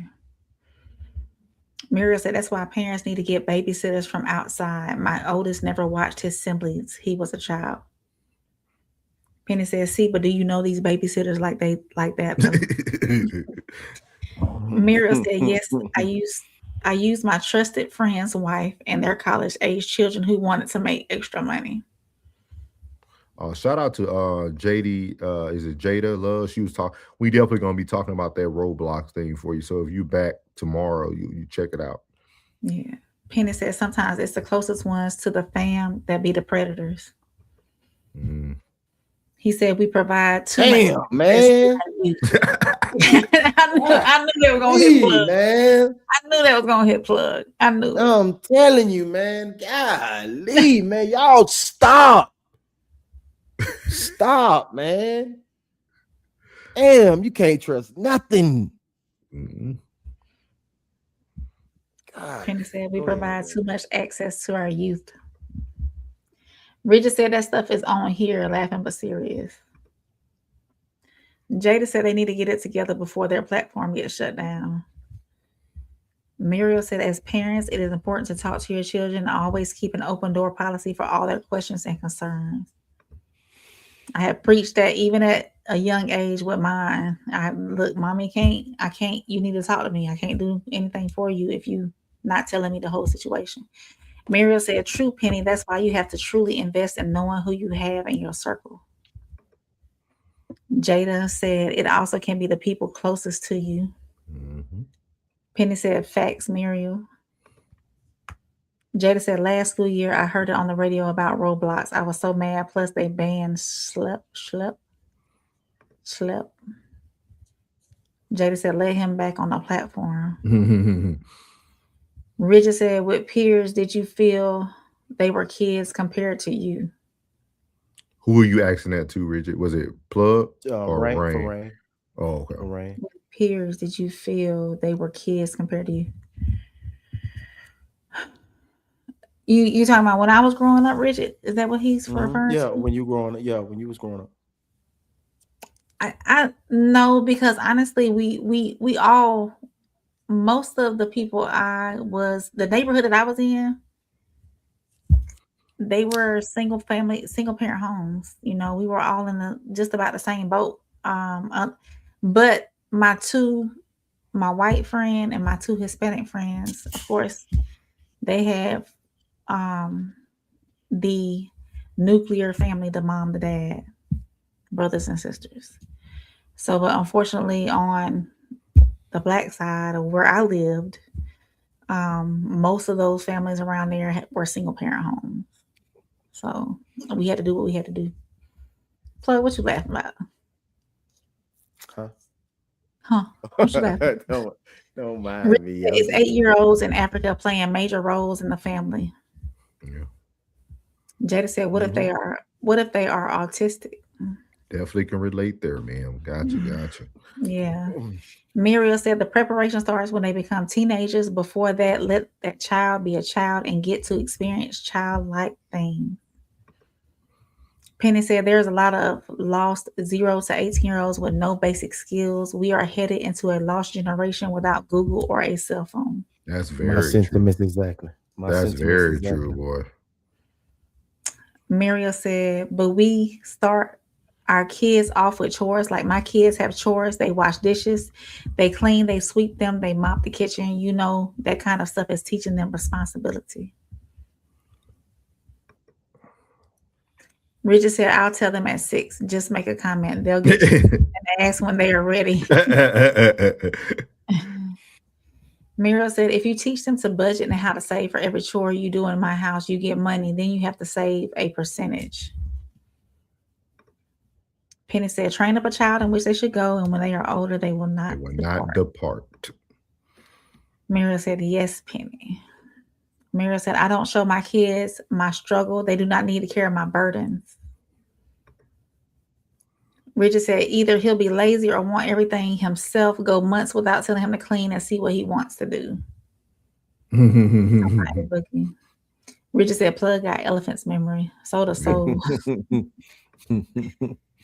Penny said, define grooming, souls. I got you. I'm gonna let the big man, that's creating manipulation plans. Give me 1 second.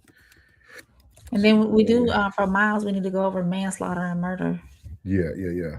So grooming is a pattern of behavior in which someone gradually builds trust, emotional dependence, or influence over another person in order to exploit, manipulate, or abuse them later.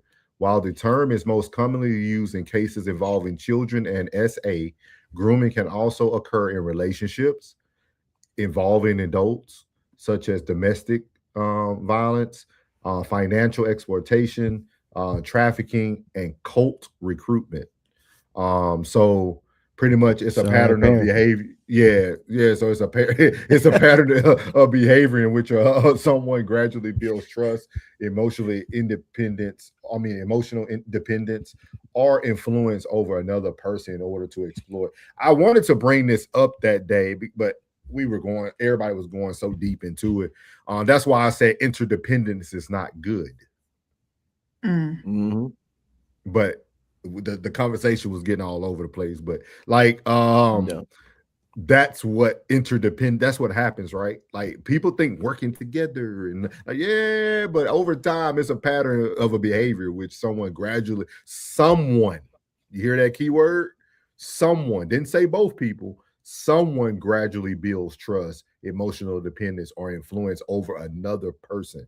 And that's usually what happens, right? That video we showed to you guys a week ago about the wife wanting to have the conversation with the husband about work. You see what I mean? Like over time, he groomed her to stay home and be a mom. Yeah. Like, why are you asking for all this stuff now? You're really pissing me off. That's what he said, right? Yeah. But she became dependent on him. That influence, that, and he was able to manipulate it. And some people would have called that verbal abuse, depending on how they see things, right? So all this stuff intertwines. All this stuff intertwines, man. That's why I said I'm a big component of having the full conversation and not taking certain things out of context to create your own narrative. I think we have to do better at like really having a full conversation, because there's so many things that you learn throughout life or your career or whatever your specialty is that implements a lot of these different things within it. Mario said there was no such thing as a boy chores or girl chores. They were children chores. Not in our house. Not in our house. I agree the way you was raised up, bro. Real talk. I agree all the way through. I'm man. I think certain things you shouldn't be doing, bro. I think you should have I think you should be. You know how it's done. Yeah. You know how to. You should know how to complete that task. I was the baby, right? I was a mama's boy, so I always watch my mother cook, so I can cook, because I always watch my mother. I watch my mother pour the Coca-Cola over the ham on Thanksgiving and let it coat up and get the sugar coating from the Coca-Cola. Like, I watch how she prepared things, but I also see my mom get up every day and drive to her mother's house and make certain food for her grandfather. I mean, for my grandfather, which was her father. Like, think about that. Like, I don't think people understand like how people are raised. Like my grandmother would call us to drive to her house just to bring the garden hose around the house so that the other side of the grass can get watered. Hey, y'all come over here. So Oh, y'all she had see that my sprinkle. house. She had that sprinkler light this right here. Yeah. She had that sprinkle. So she would so in the morning we would get up and go to my grandmother's house and cut it on in the front yard.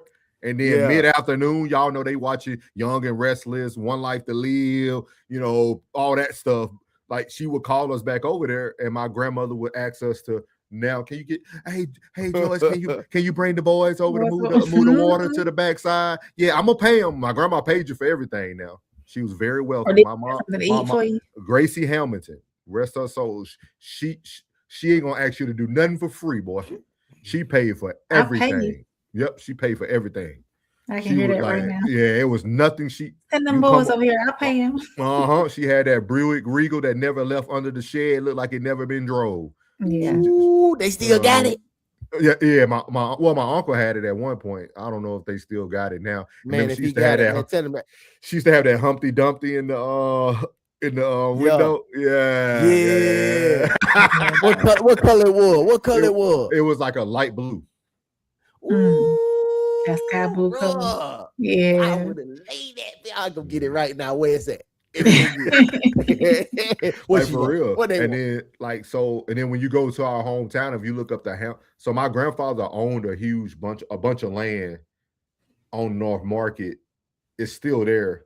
And he used to rent out all the buildings for like people that did like tenants and like taxes and all that. So it was like a financial building. It was a black and yellow building. So Hosey Hamilton, man, that was my guy. But yeah, so everything was about money for them. So I had a very unique childhood, man. Very, very unique childhood, man. It was different from probably most. Like, even though we lived in the worst apartments, everybody wanted to come to our house all the time. Yeah, Mama was the neighborhood mama. Mom Dukes. They called her Mom Dukes. Penny said it looks funny when me wearing faded pink socks because they can't do laundry. When men, Mira said exactly, Penny. Nah, you watch the woman, they'll show you how to sort your stuff. And then you learn by your failures. Don't ever think it's a bad thing. You learn by your failures. Mira said I was raised with a single parent and grandparent. Yeah. And I think some men go get women because they're afraid to do it on their own. Richard said I washed dishes maybe 4 times. Mostly my mom was teaching me to be considerate because she'll clean and I'll put 10 dishes in the sink. I felt that one. See? Richard know. Richard said, but yeah, my fanboys don't do dishes. Yeah, see? Yeah, tell you, man. My fams, yeah. We don't do that, man. Still to this day, the men get served first.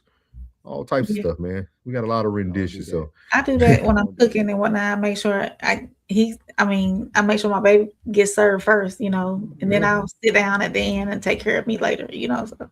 It goes a long way. So we're gonna close it out with this last segment called Souls Talks.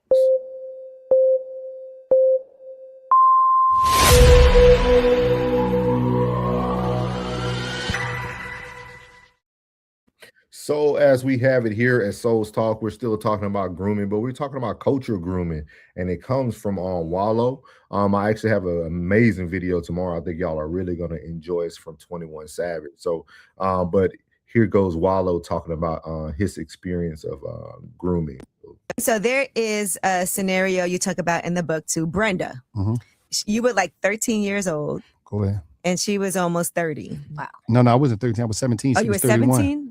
Okay. 17 and 31. All right, but she had been grooming you pretty much. I ran up on her. I ran up on her, and she was in the way it really. I ran up on her. She's in a store, and then shot my shot, and it was on. While you were in jail, you realized at the time it felt like you lit, and this happens a lot with young men. Yeah, you get with the older woman, and you feel like you're the man, but later on in life, you're like, was I taken advantage of? Yeah. And when you think about that now, how do you think? How do you frame that in your head? You know what's crazy? It's wild. A couple years back, I was speaking at Charlemagne, the health thing he had, the mental health joint. Mm-hmm. And I spoke about something I said we don't talk about in our community, and it's crazy, and it's major in the Black community, pedophilia, right? A lot of times it's usually the older Black men dealing with the younger women. And a lot of women experience that on a high level in their communities. Right. And that's why there's a lot of trauma later on with relationships and things, because it's issues that never was dealt with. They never spoke to nobody about it. sometimes it got overlooked, and then I think a lot of times in our mind is encouraged. The aunt might be like, girl, you better go talk to him. He got money. Or he got a car, or He he get got money. So- he got so a the same- job. He buying a So sneakers. the same thing with a young guy, you like, damn, you winning.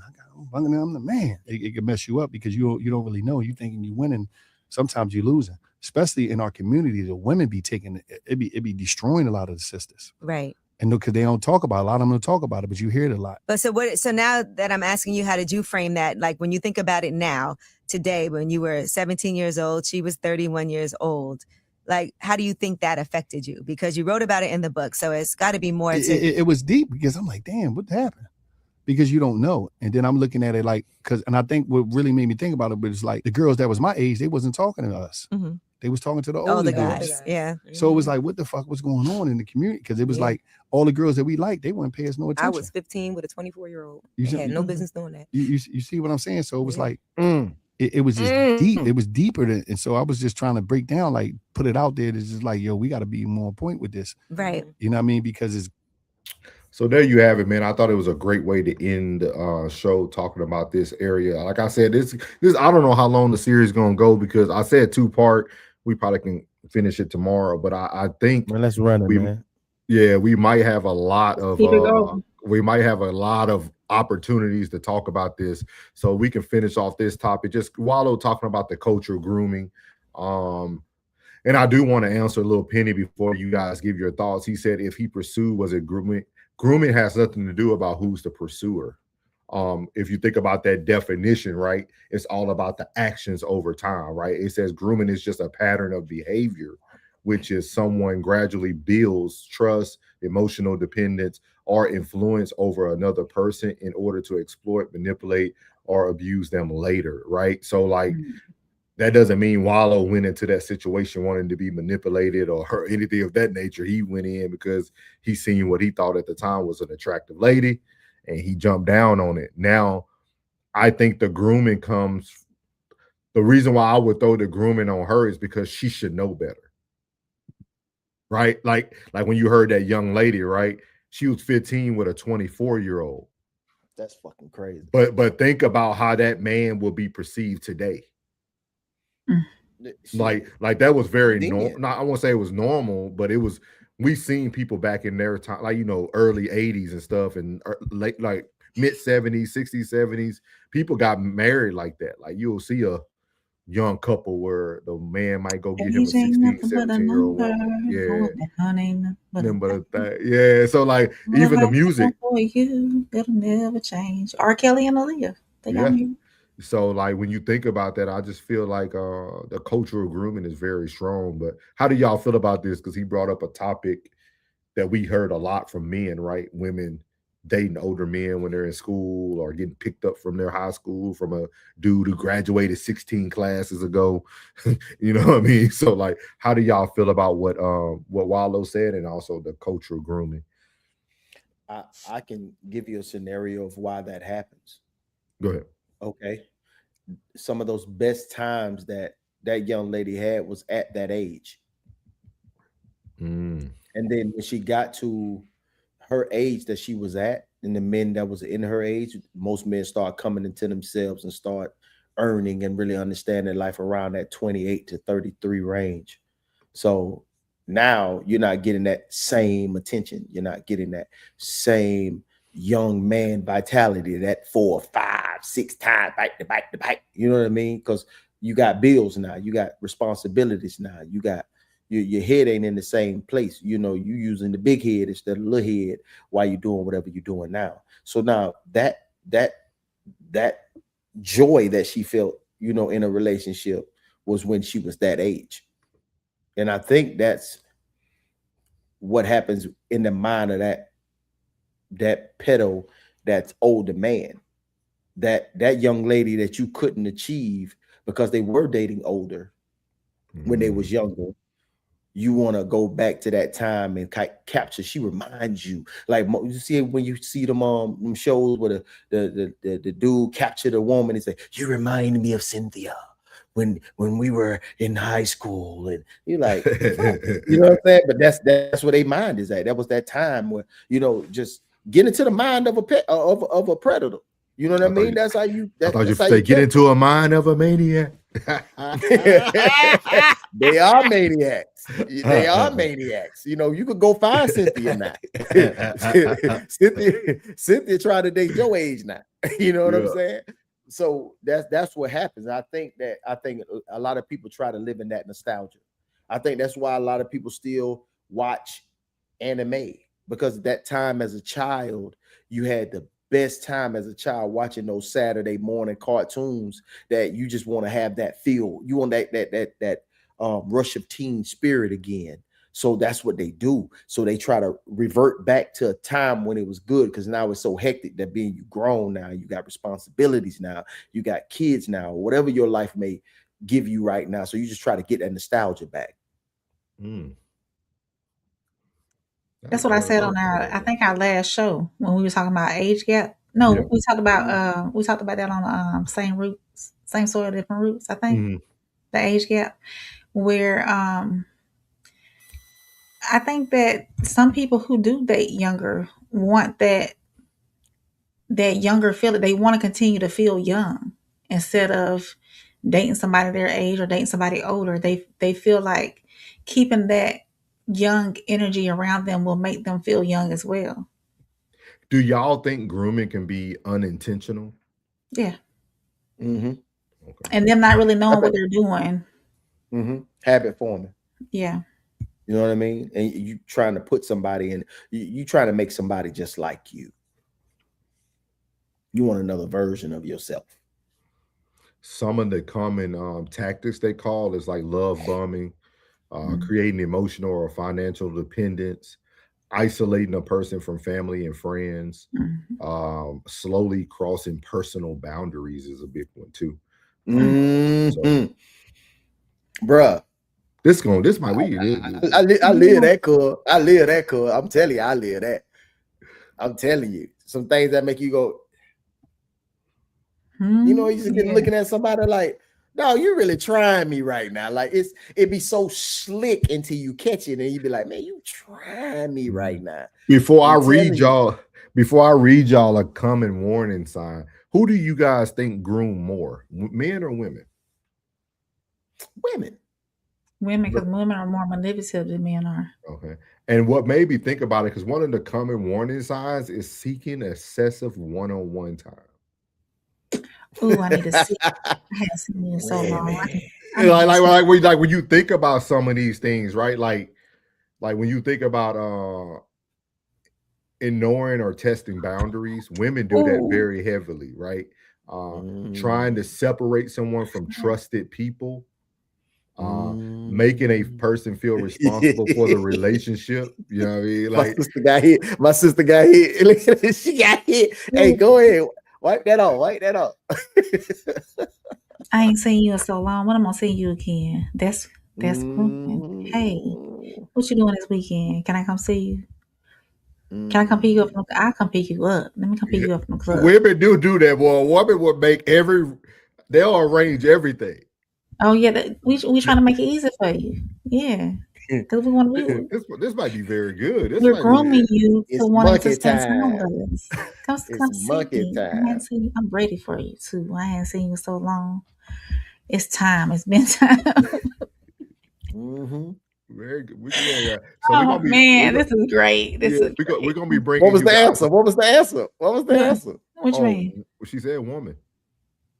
I'll say no. What was the answer you got in front of you? Oh, for grooming that. Women. Oh, okay. Yeah. I was just, but like I think it's very unique, right? Because words put men in certain categories, which I think are very dangerous. Like grooming doesn't sound as bad, right, than a predator. Oh Lord. You see what I mean?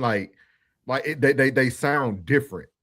Like, so, and if you notice, the men get the more harsher terms. You rarely hear someone say they were groomed depending on the outcome or age. You know what I mean? So this is going to be a very, very interesting conversation. I think it's going to go very well. We'll be able to get some good topics out of this. But I thought it was very interesting because the first thing I thought about was because we knew it was a tragedy there, right? For the Scott family. But I also felt like, again, I'm always trying to seek solutions. And when I think about that young 13-year-old girl, when I seen the girl not support her mother in the midst of that part. In the midst of that, at that moment, I felt somebody groomed her. Because it's, and this is for all parents. If your kids really can't stand up about you, you got to start questioning some things. Like, who are they protecting if they can't protect you? Like for a 13-year-old or to what be very, what type of job you doing? What type of job? Like, for real, if they ain't riding for you, you ain't doing a good job. If they ain't in your corner, like they ain't defending you, you ain't doing a good job.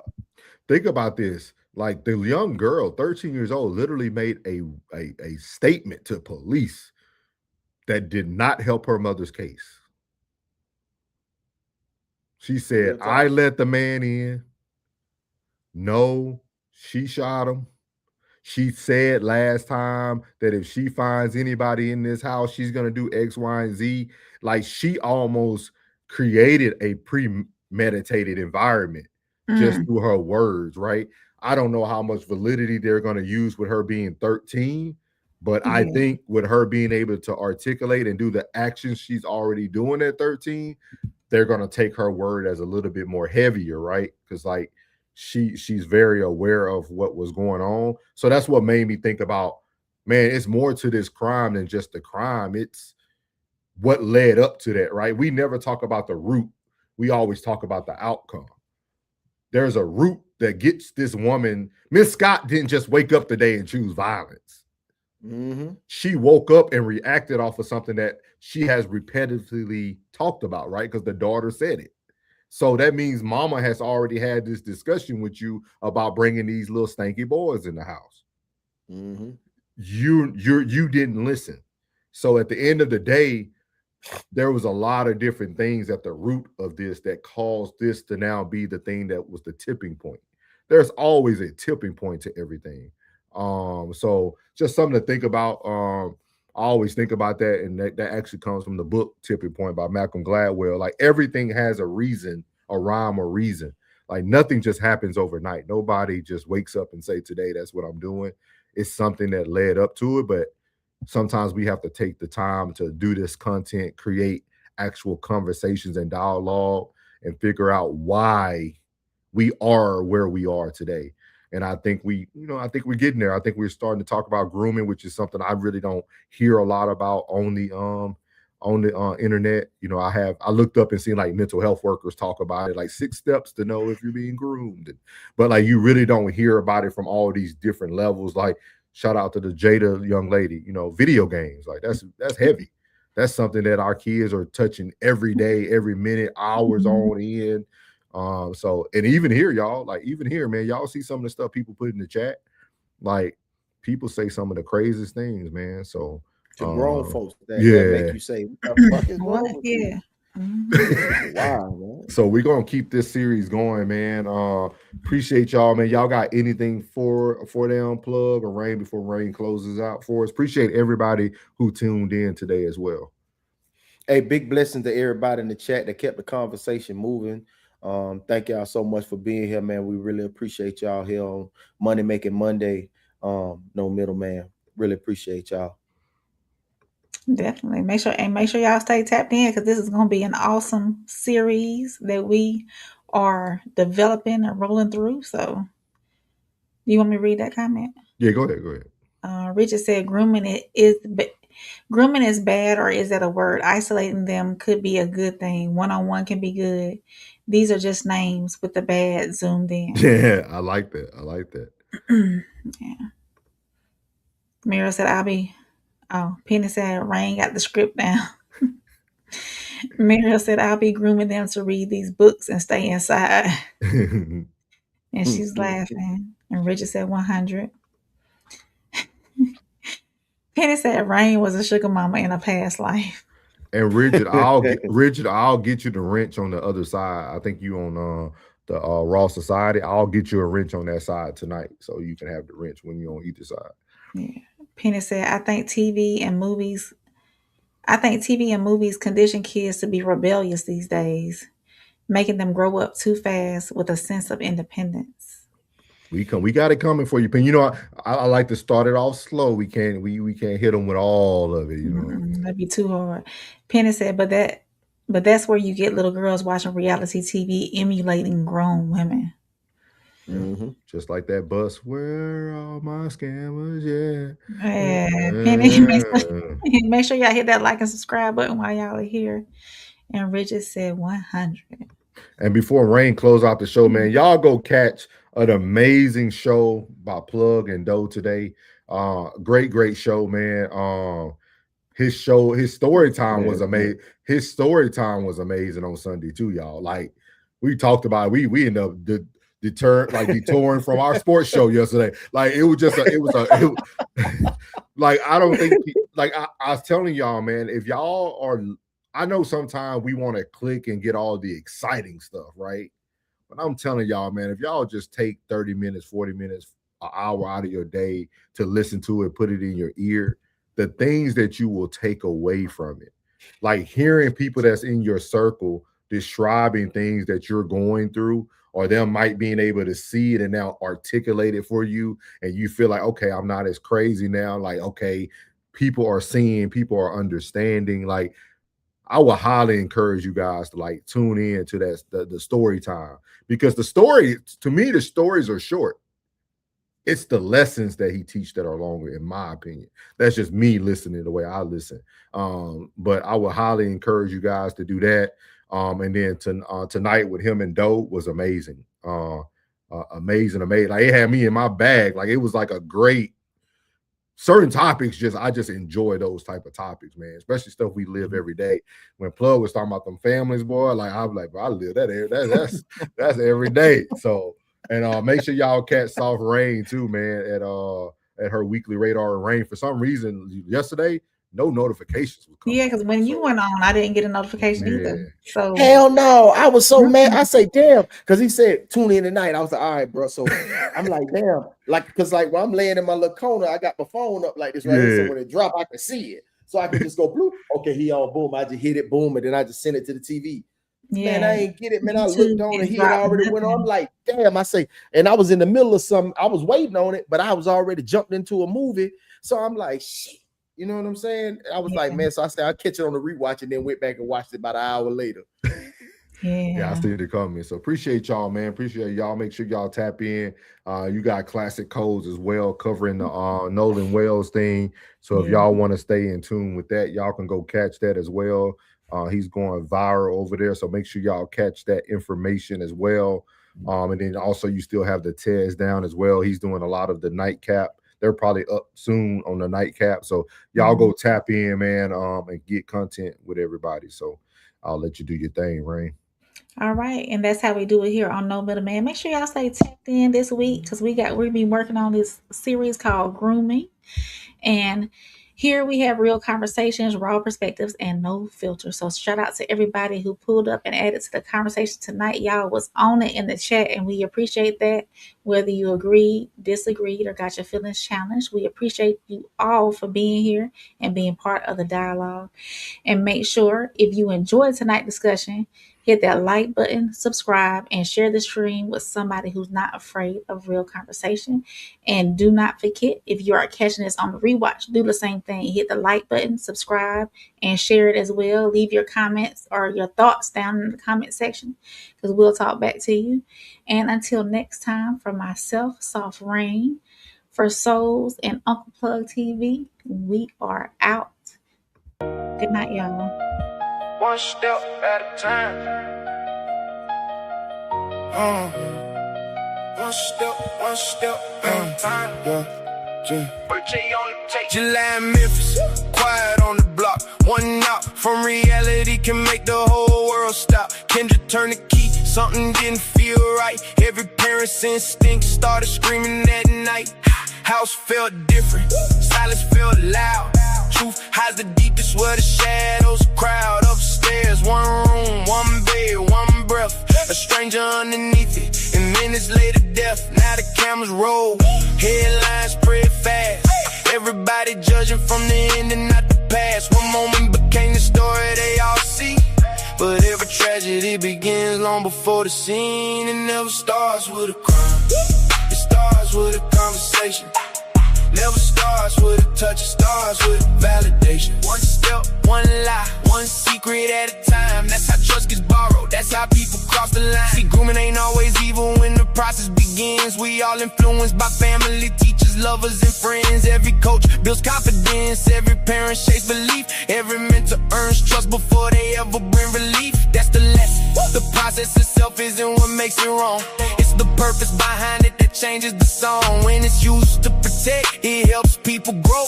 When it's used to exploit, that's the danger we should know. So before we judge one mother, before we choose one side, maybe that's what happened during all the months before that night. Because monsters rarely knock, wearing horns on their heads. Sometimes they arrive one conversation at a time instead. This isn't just about Memphis, it's about recognizing the process. Because if you understand how grooming begins, you might stop the next headline before it ever gets written.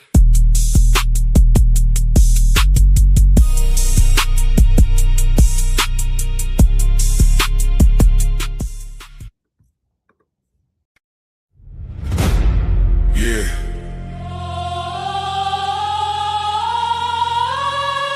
This ain't no handouts,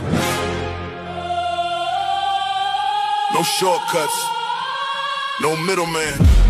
No middleman. No middleman. No middleman. Middleman. No middleman. Middleman. Middleman. No middleman. Middleman. Middleman. No middleman, I get it direct. Pressure talk, I don't deal in the flex. Cut the line, I don't wait, I collect. If it's mine, I'ma claim my respect. No middleman, I move with intent. Boss moves only, every dollar was spent. No favors, no deals, no rent. Built from the ground, now the whole game bent. Started with a vision, had to cut the distractions. No handshakes, just results and reactions. They was talking plays, I was making it happen. Turned losses to losses, then flipped it to passion.